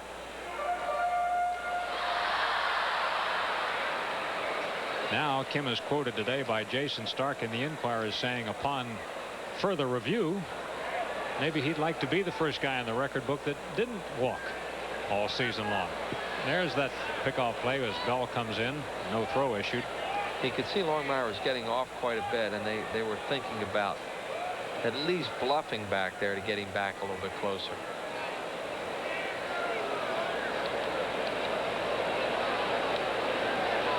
Pretty good lead by Longmire, and that caused Ken Hill to step off. He was not comfortable. Fletcher's going to pay a visit.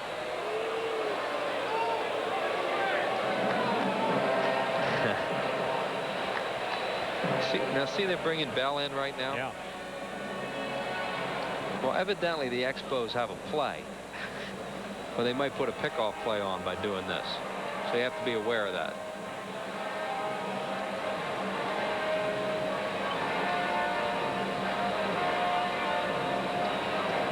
And Larry Baugh knows everything, and he is making sure that Tony Longmire stays close to the bag or doesn't drift off too much. Larry knows everything, huh? Larry Baugh is a great guy to talk the game with. Do you think he knows that your birthday is Tuesday? Oh. Do you think he knows that? No, he doesn't care either. Well, a lot of us do, Wheels. Happy birthday. Thank you. Inasmuch as we will not be on Tuesday, to my knowledge. That's correct. There he goes. Here's Fletcher's throw. He's out.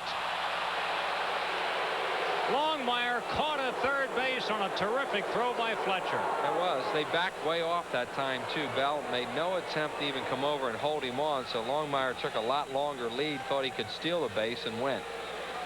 You can't see it here, but he was way off, and Fletcher does not throw all that well, but he made a really good throw there, and he had that one down to the shorter throw to third base. See, that's a perfect throw. That's a perfect throw. That's right. Good tag by Berry. 2 outs, bases empty. Batiste hits a roller down to Berry, and he is out, and down go the Phillies in the 6th. No runs, 1 hit, nobody left, and it's a 3-3 ball game.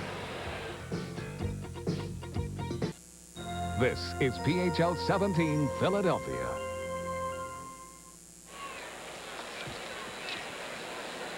First pitch to Lou Frazier's bunted down the line. He can fly, and it's going to be a base hit. Base hit for Lou Frazier after. Well, Harry Callis is back now for play-by-play. We'll hold this after 6 for later.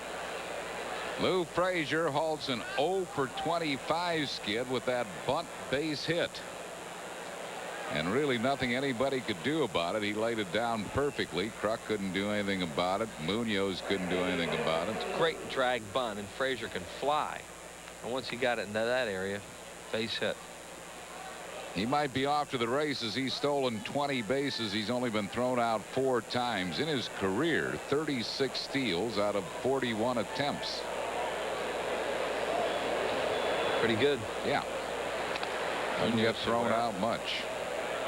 Expos as a team don't get thrown out much, really. No.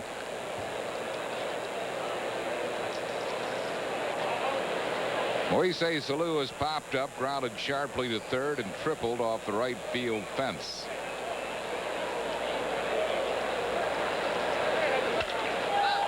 Well hit to deep center. This ball is off the top of the fence. Frazier will score. Stand-up double for Alou, and Montreal leads it 4-3 here in the 7th.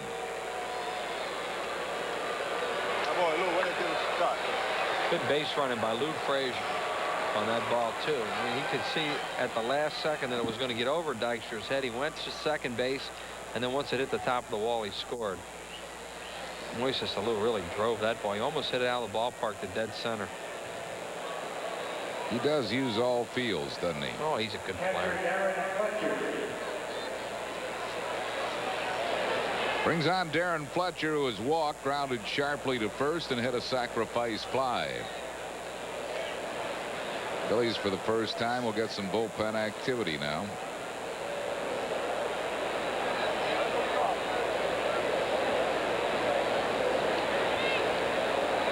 Toby Borland is up.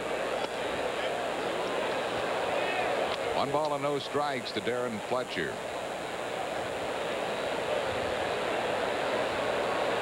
Or 3 Montreal here in the 7th.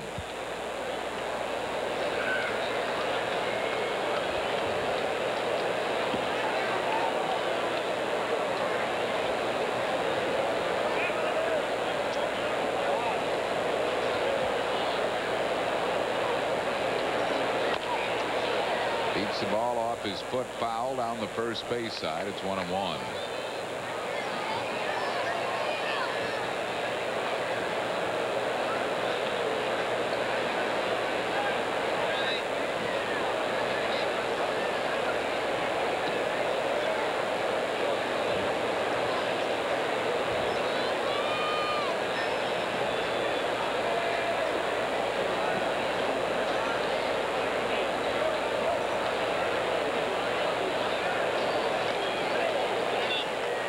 Chase the low curveball. 1 ball and 2 strikes.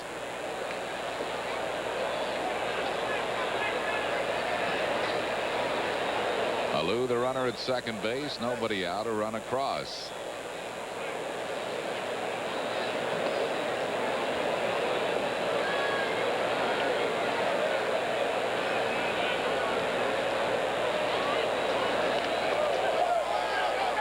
The ball. Runner's going to go to third, and the ball thrown into right field. Alou scores. A fan interferes with it. It's going to be a strikeout. Wild pitch. Error Lieberthal, and it's now 5-3. That was an ugly play.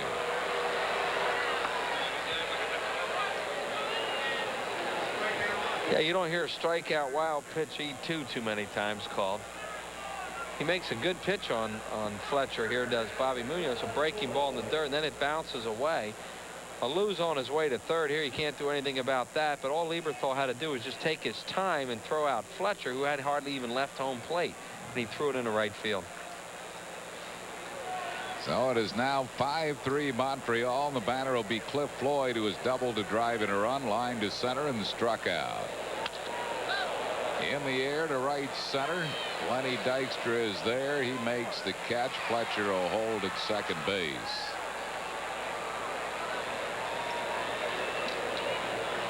Out number 1 in the 7th. That'll bring up Will Cordero. He is nothing out of 3. He has popped up, grounded out, and flied out to right. Shortstop Will Cordero.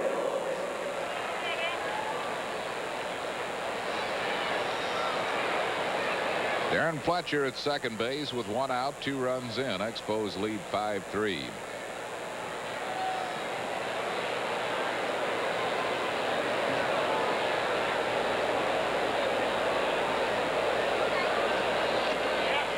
Chased a low breaking ball. 1 strike to Cordero.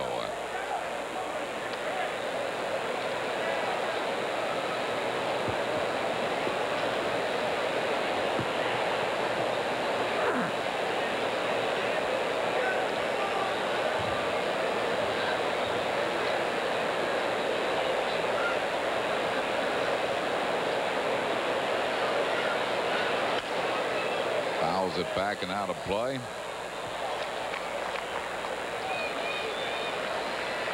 Pitch number 100 thrown by Bobby Munoz this afternoon. In his complete game at Florida, he threw just 80 pitches in that game. A lot of first ball swinging in that ball game. He's due to bat third in the 7th, so this will probably be it for him. It will be it for him, down by 2 now. Chased a pitch that bounced up there. Cordero is out on strikes. 4th strikeout for Munoz.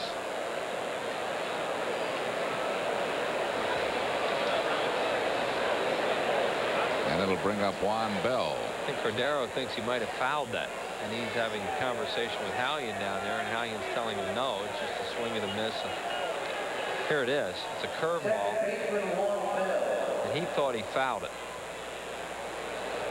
Lieberthal just picks it up and tags him.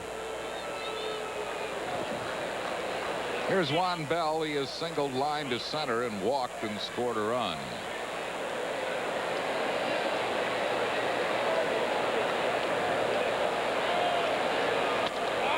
Over for a called strike. 0-1 to Bell.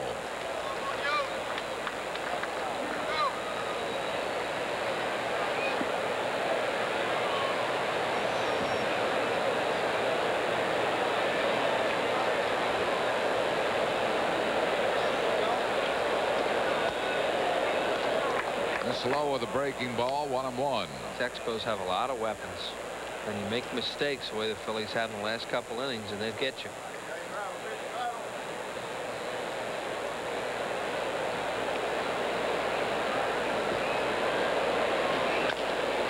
Bouncing ball to first base. Kruk will make the play himself. That'll retire the side.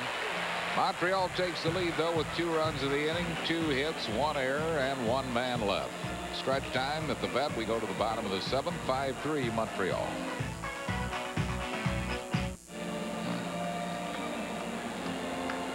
Bottom half of the 7th inning. Montreal leading it by a score of 5-3.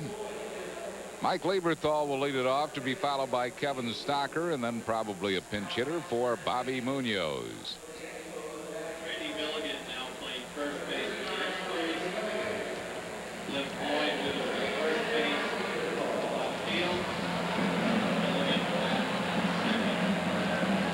Changes for Montreal. Randy Milligan comes in to play first base. Cliff Floyd has moved out to play left field. Milligan will bat in the 2 spot, vacated by Lou Frazier. Lieberthal, ground ball off the glove of Bell and into right field for a base hit. So Lieberthal starts out the Phillies 7th with a single. It'll bring up Kevin Stocker.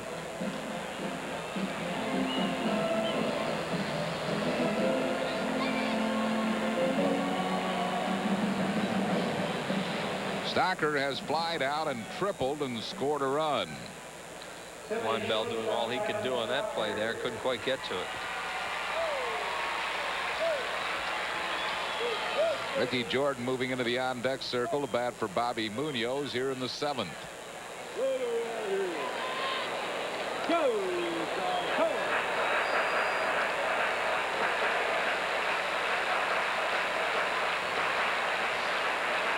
Montreal gets the rubber arm up in their bullpen. Mel Rojas. Chop foul. 0-1 to Stocker.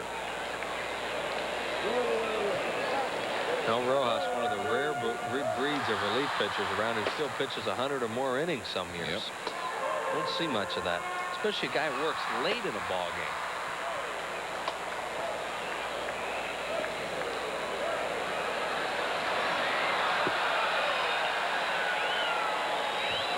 Time called. A beach ball has fallen down into the center field warning track area. Marquise Grissom will chase it down. Beach ball has a message on it. No strike, Wheels. Notice that, no strike. Yes.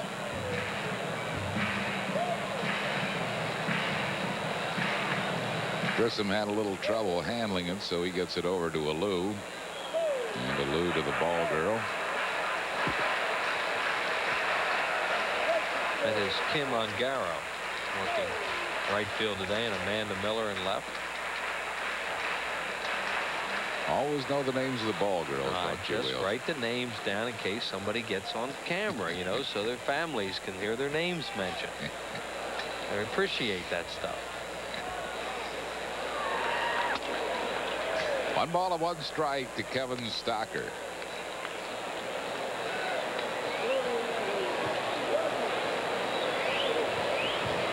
Speaking of ball girls, did you know that Gail Russell was here last night? No.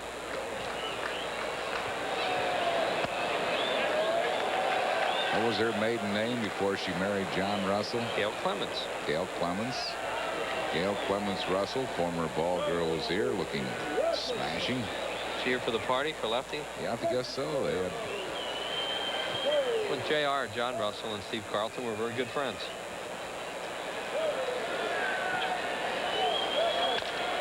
Bouncing ball.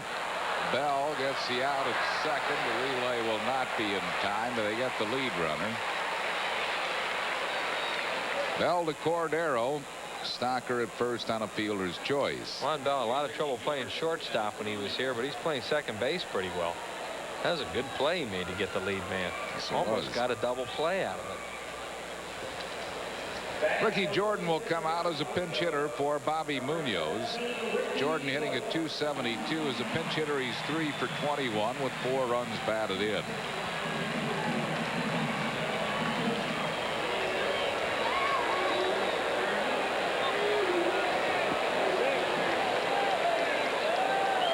Tom Edens now is up in the Phillies bullpen. He'll probably be the new pitcher in the 8th. Fly ball center field, not deep. Grissom makes the grab. Jordan out, 2 down. It'll bring on Lenny Dykstra. Lenny's 0 for 3, is grounded out, flying to left and flying to right. Bobby Munoz going 7 innings. 9 hits, 5 runs. There'll be earned runs. He struck out 4 and walked 2.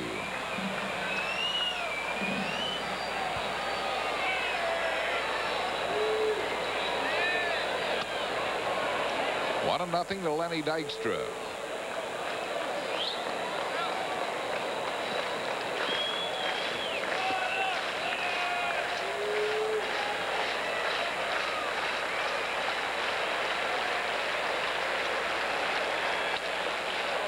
Into left field, but Floyd is there and makes the catch to retire the side.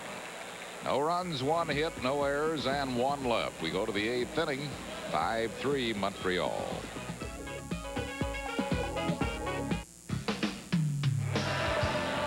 Today's Phillies game on PHL 17 is brought to you in part by Budweiser. Beechwood Age for a crisp, clean, classic taste. By Dodge. See the award-winning lineup of new cars and trucks at your local Dodge dealer. And by Pizza Hut. Get a large cheese Neapolitan pizza delivered every day for just $7.99.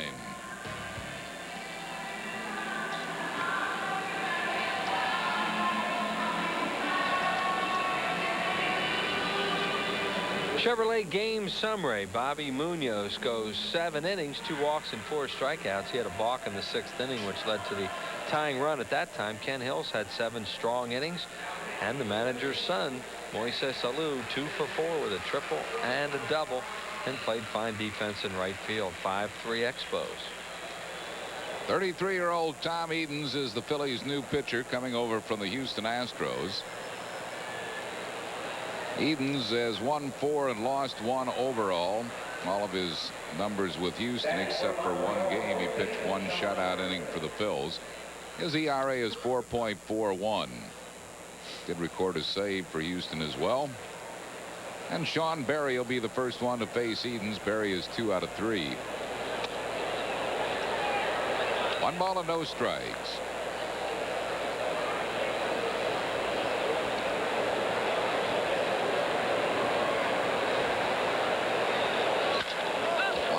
Shot in the gap in right center field. That ball hits high off the fence. Played off the fence by Dykstra on a fly. Berry will get 2 on it. His 3rd straight hit. Expos are having one of those years where everybody contributes, and Sean Berry's come on to be a really good player. Fastball right down the middle, and he nails it right above the padding out there. And then it kicks right off the wall to Lenny Dykstra. Still an easy double, and will give Ken Hill a chance to add to that league-leading sacrifice total. He has 2 today, 15 this season.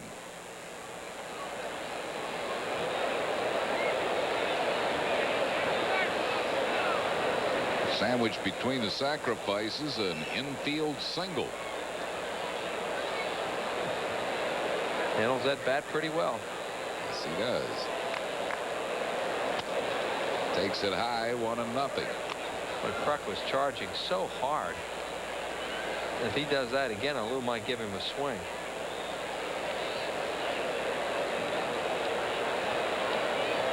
One ball and no strikes to Ken Hill.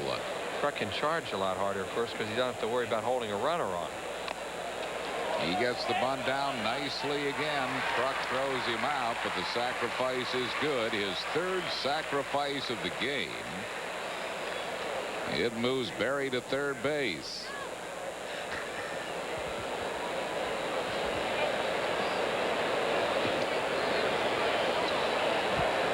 That'll bring in Marquise Grissom. Grissom is 1 out of 4. He has scored a run. The Phillies will bring the infield in with a runner at 3rd base and 1 out, and the Expos leading at 5-3.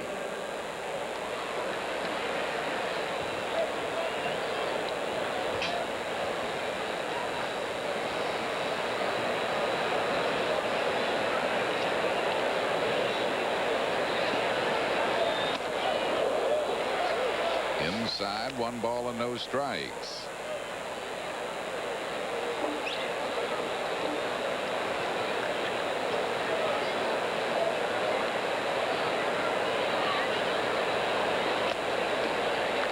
Bouncing up there, 2 balls and no strikes.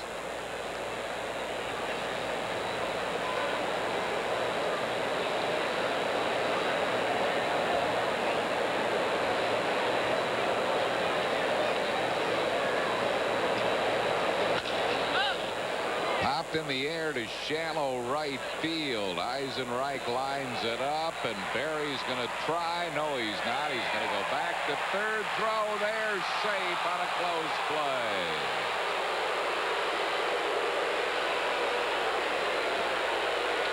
Berry came down about halfway and then decided he better go back, so he's still at 3rd. Almost got him going back. Here's Eisenreich's throw. Was up the first baseline a bit, but He was safe at third Yep. base. Good throw by Lieberthal. He snapped it down there, but Berry just got back in time. Randy Milligan will bat for the first time. Milligan hitting at .228.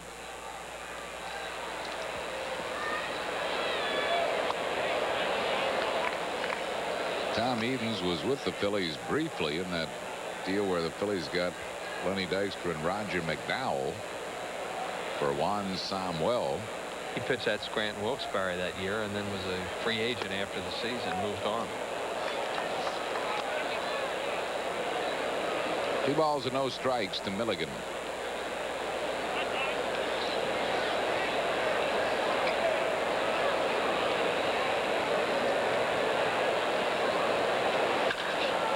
Almost got Berry.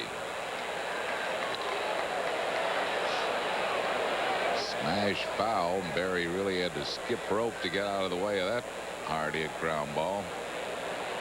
Here's a hard shot by Milligan down the line, and Berry with his lead in foul territory almost got nailed. 45,346 the paid attendance. 3-1 now to Milligan.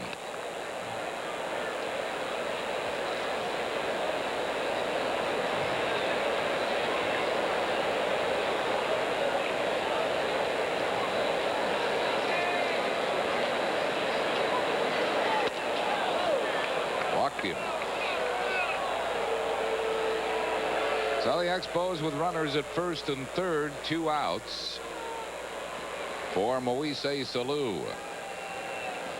Lou's popped up, grounded sharply to third, tripled and doubled.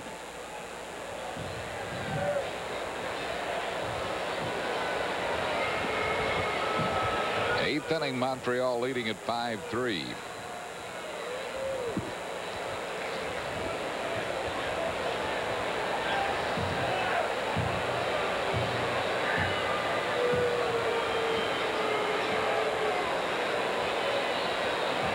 Tom Edens coming to the Phils. The Milt Thompson deal from Houston.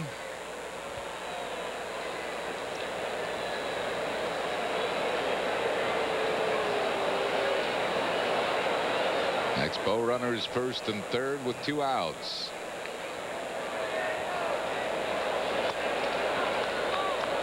Missing with a breaking ball. Edens throws a curveball for his breaking pitch. Has pretty good overhand curveball.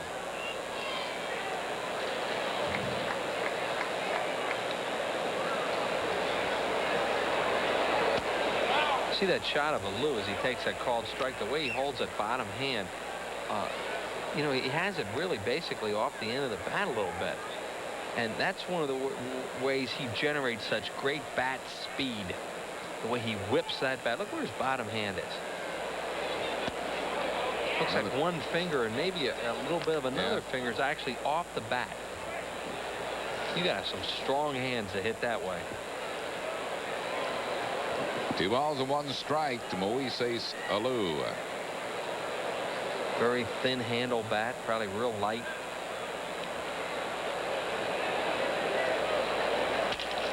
Another hit for Alou. That'll score Berry, and it's now 6-3 Montreal. Third straight hit for Moise Alou.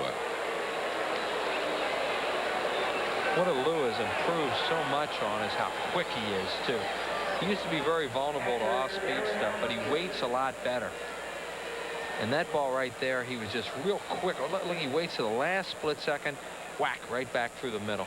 Guy's a good hitter now. Not only does he have power, but he's a good hitter. Brings up Darren Fletcher. Fletcher has walked, grounded out, hit a sacrifice fly, and struck out and was safe on a wild pitch and an error.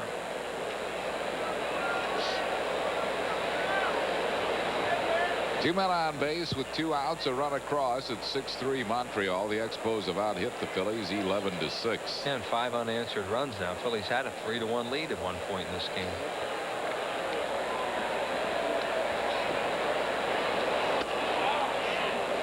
One strike to Fletcher.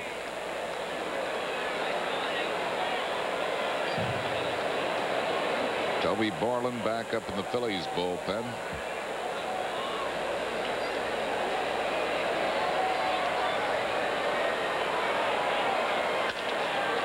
Offs a fly ball to left field. Longmire coming toward the line, makes the catch in fair territory to retire the side. Expos get a run, 2 hits, no errors. They leave 2. We go to the bottom of the 8th, 6-3 Montreal.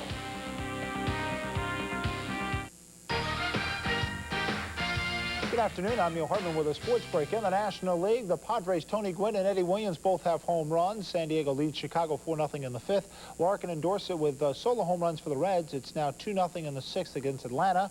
Florida leads New York. They're in the 9th now, 1-0. Pittsburgh out in front of St. Louis 5-2 in the 6th. Los Angeles, Colorado at 5:05. And San Francisco takes on Houston. Big matchup there, 8:05 at the Astrodome. Phillies trail 6-3. Bottom of the 8th we go. Harry and Wheels back at the bench. All right, thanks, Neil. And leading off for the Phils will be Mickey Morandini. Morandini has walked, fly to deep center, and grounded to short.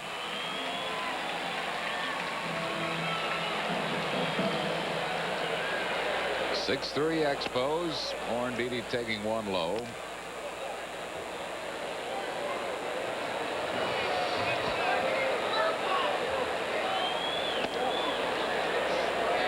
Low again, 2-0. Ken Hill has pitched well. What cost him in the first inning a couple of walks, and they both scored. Yeah, and then the ball that bounced over Frazier's head in a wild pitch. Right. Turned a single turn into a triple. Morandini slams it in the gap to right center, going all the way to the fence. Mickey will get 2 on it, maybe 3. He'll hold at second base. A double for Mickey Morandini. Phillies, if it was a situation where he needed to get 3 out of that, he would have had that, I think. But they wanted to go caution first here, down by 3 runs. Fastball away that he hooks into the alley in right center field. Felipe Alou is going to come out and make a pitching change now. He's going to take Ken Hill out and probably make a double switch. Maybe just a single switch. He went first to Tom Hallion, though, the plate umpire.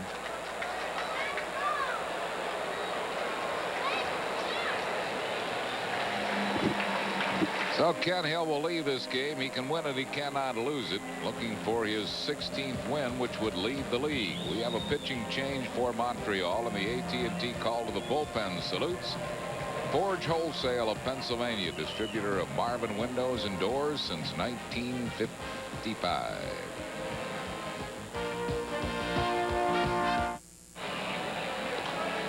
We're in the 8th inning at Veterans Stadium. Montreal leading by a score of 6-3. Travel arranged through U.S. Air, offering daily nonstop service between Philadelphia and Mexico City.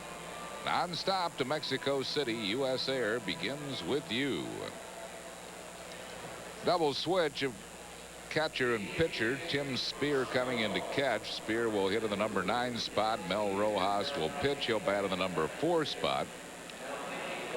Rojas appearing in his 57th game, 3 wins, 2 losses, 15 saves, a 3.46 ERA. 80 innings of work, 81 strikeouts, 20 walks.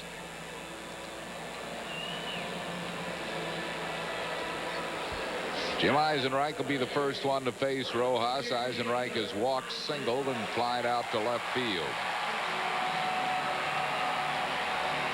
Morandini at second base. Nobody out here in the 8th.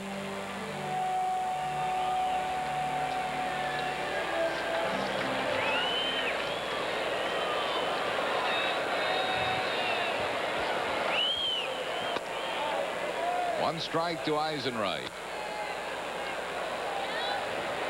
Eyes lifetime 2 for 6 off Rojas, including a grand slam homer.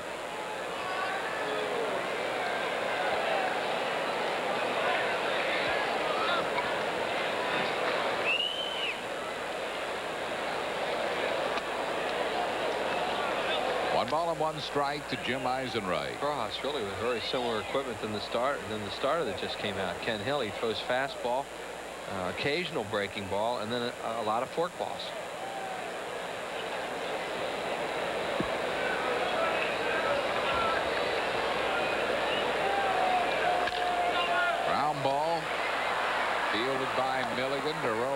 covering. Eisenreich retired. Morandini moves up to third.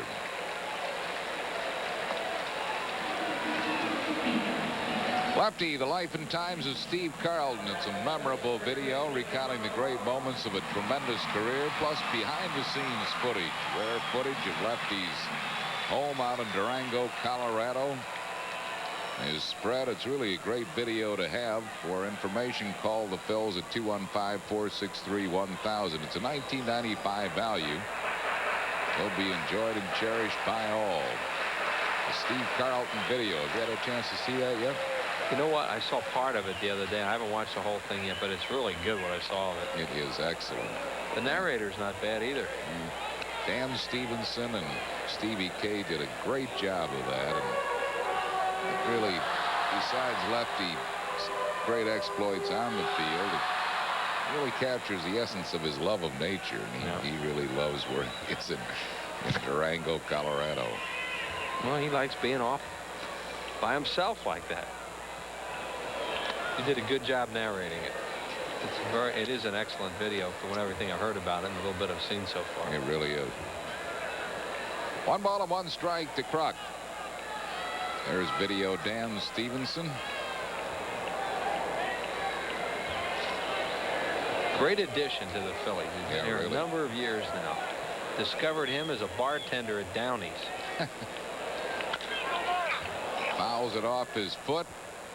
That one hurt, as you could hear. 1 ball and 2 strikes. Shucks.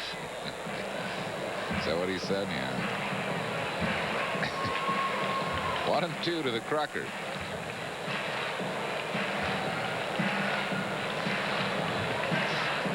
Dan Stevenson, besides doing an outstanding job on videos and special highlights of Phillies stars and players and Hall of Famers, also does the daily stuff where hitters, get a chance to look at themselves in the batter's box and what they're doing right, what they're doing wrong against certain pitchers. He has all that for them. If they want to go back a couple of years, they can look video from a couple of years back when they were swinging the bat well. Looped into shallow left. That's going to find open spaces. A base hit. Coming in to score is Morandini, and Kruk a looping single to left, and the Phillies now make it a 6-4 game. Krukker's second RBI. And they stayed after the Expos last night and finally caught them in the 9th inning and then lost in extra innings. And they're down by 3 runs, now down by 2 as Kruk hit that ball right off the end of the bat and blooped it into left field. Floyd got on it quickly and made sure that Kruk stayed at first base. Joe Kerrigan, the pitching coach, coming out to talk to Mel Rojas.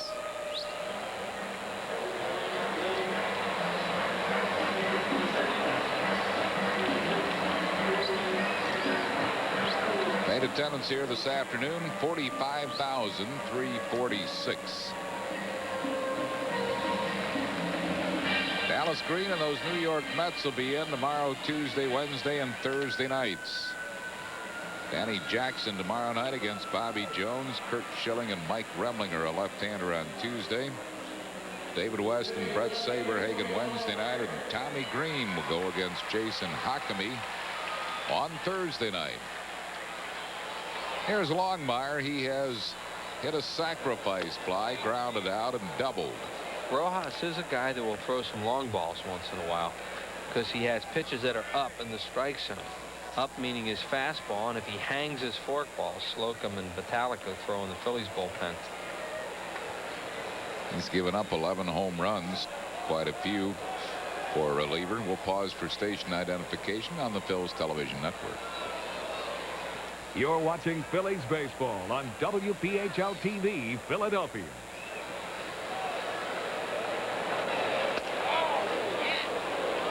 Two strikes to Longmire.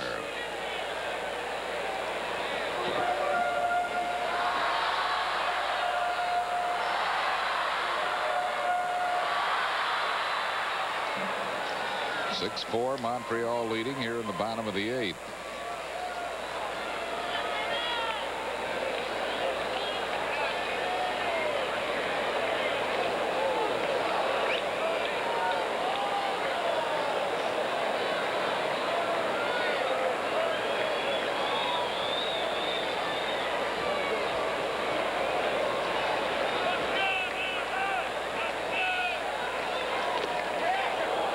chased the low fork ball, and he struck him out. That's out number 2, and it will bring up Kim Baptiste. Baptiste has grounded out all 3 times that he's been up.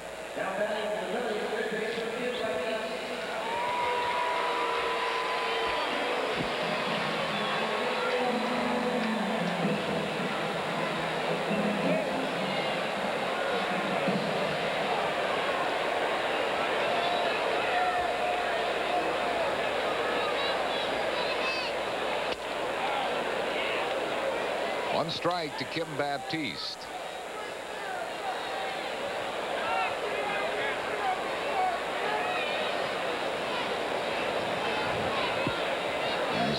One of Fernando Valenzuela's children. They had a father-children's game before this game. 2 strikes to Baptiste. This is where Rojas gets you in trouble as a hitter, too, as you look at Fernando in the dugout next to Mark Anderson, because he'll throw fork ball when he gets ahead, and it's a strikeout pitch for him. Spear sets up outside. That was a slider that missed. 1 ball and 2 strikes.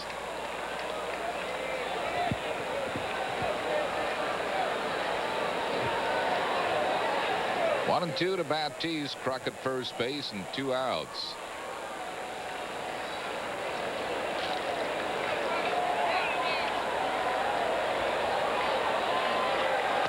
Struck him out to retire the side.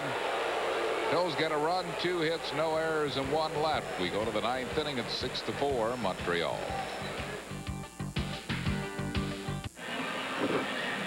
After 8 innings of play, it's Montreal 6 and the Phillies 4.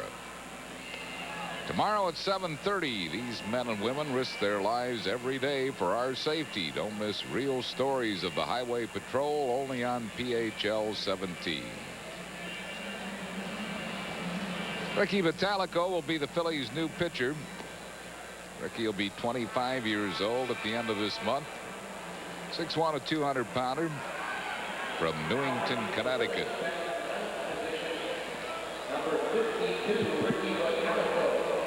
Since joining the Phillies, he has not given up a run in 2 previous appearances. 2 innings, 2 hits, 1 strikeout, 1 walk. It's Strand Wilkes-Barre. 3-1 with a high ERA, 8.87 in 19 games. And he pitched really well down at Reading. Moving down to Reading, he went 1-2, 15 saves, and a 2.93 ERA in 26 games. These are 2 guys that have probably seen each other in the minor leagues. Vitalico and Floyd. Floyd playing the Expos AA club at Harrisburg. 1 ball and 1 strike to Floyd, who has doubled in 4 at-bats. Vitalico's first chance to pitch here at Veterans Stadium for the home folks. His other 2 games were pitched on the road.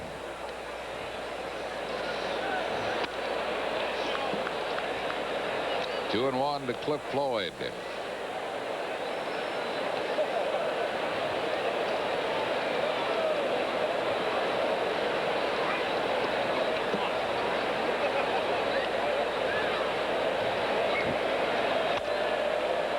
Three balls and a strike.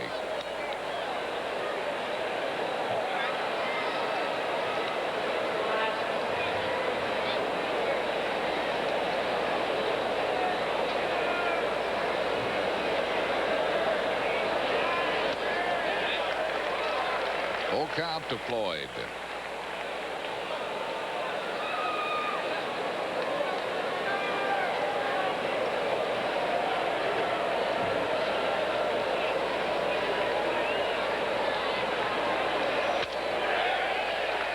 Him out. That's 1 down here in the 9th. It'll bring up Will Cordero. Cordero's popped up, grounded out, flied out, and struck out.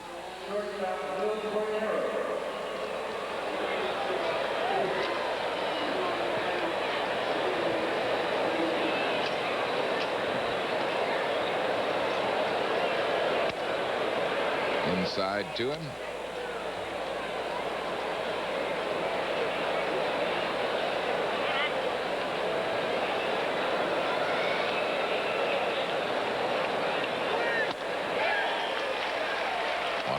1 strike.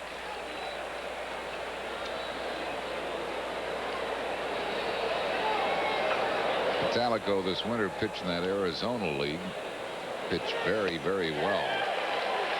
I tell you, who was really impressed with him was his manager in that Arizona League, who's sitting over in the Montreal dugout, that Tim Johnson. Tim Johnson did have a lot of nice things to say about him. That was a good hard breaking ball he just threw to Cordero. He's out of there. 2 hitters, 2 strikeouts. There's another slider and a good one.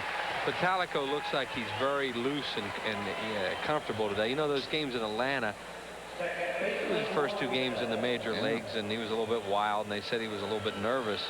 He just come in here today and just fired on these first 2 hitters and thrown hard. Here's Juan Bell, who was 1 out of 3. Back through the middle, a base hit. Bell has really hit the Phillies this year since wearing a Montreal uniform. A couple hits today. He's hurt them today, especially in that 1 inning when he walked, stole a base, scored a run. That's a fastball right down the middle, and Bell hits it right back at Vitalico. Brings up Sean Berry, who has had a good ball game. He's 3 out of 4. He has popped up, singled, and doubled.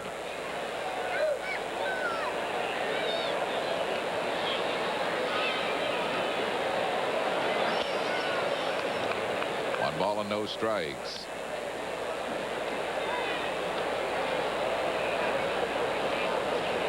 Six-4 Expos lead. We're in the 9th inning.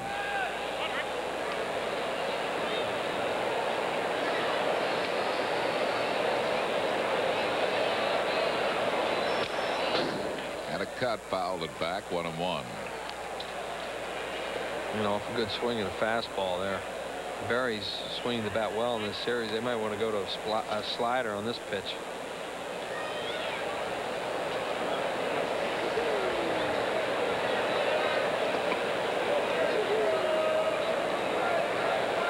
One ball and 1 strike.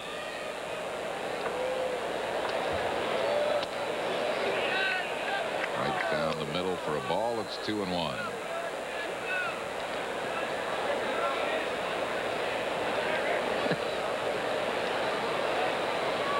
Runner at first base is Bell with 2 outs.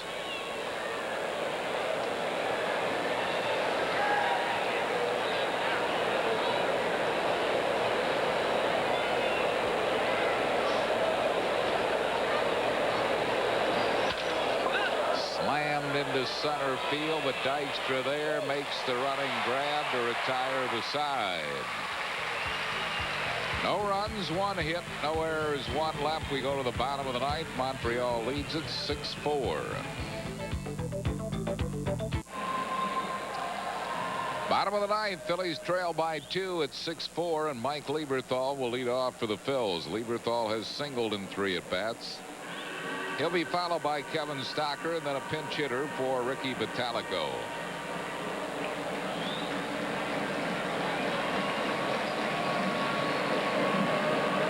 Expos win this game, and if the players do indeed go on strike next Friday, Montreal will clinch first place in National League East at the strike date. Came in with a 5-game lead over those Atlanta Braves.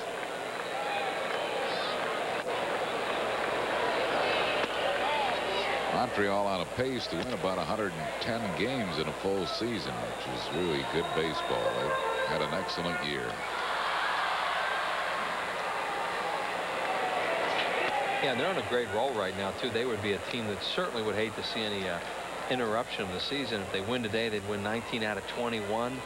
Great streak they're on right now, and playing very well, as the Phillies have seen this weekend. 1 ball and 2 strikes to Lieberthal. Jim Fregosi feels that guy right there is one of the main reasons why they play as well as they do. Not only do they have good players, but he knows how to handle them. Very good with young players especially. Yeah, he's done an excellent job, Felipe.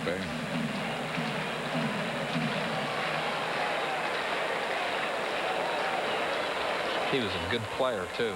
Ooh. one year, I can't remember what year it was, when he was playing with Atlanta. I mean, he just hit nothing but line drives. Even his outs were line drives. He was a strong player, good outfielder.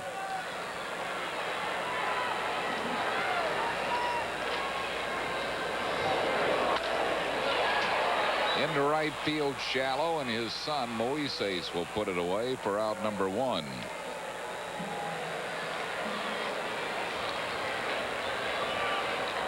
That'll bring on Kevin Stocker. Stocker is 1 out of 3, a triple, and he has scored a run. Pete Incaviglia moving into the on-deck circle to bat for pitcher Ricky Batalico.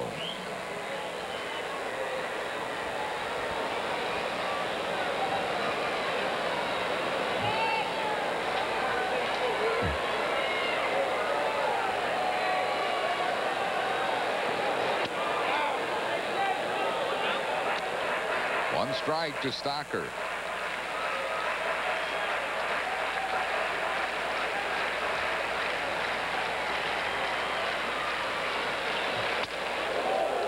One and one.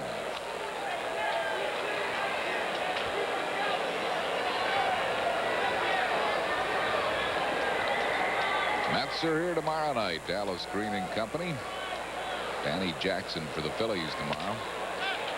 Ground ball second base. Juan Bell throws out Stocker. Now with 2 outs and no base runners, Randy Reddy will come out of the dugout and bat. And Stocker reached, it would have been Incaviglia, but with no base runners, it'll be Randy Reddy.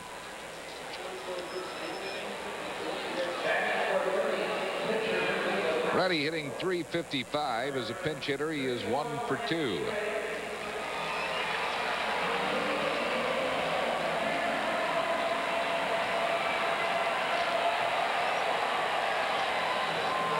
Now Reddy stands in with 2 outs and no base runners here in the bottom of the 9th.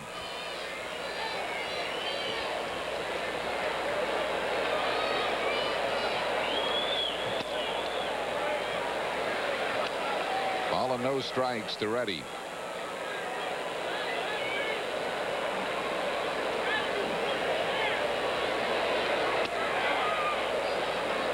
One and one.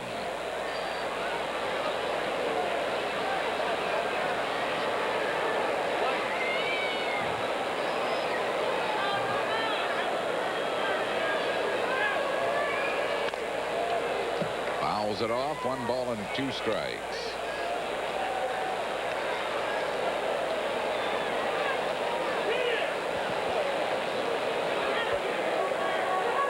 Mel Rojas came in the 8th inning.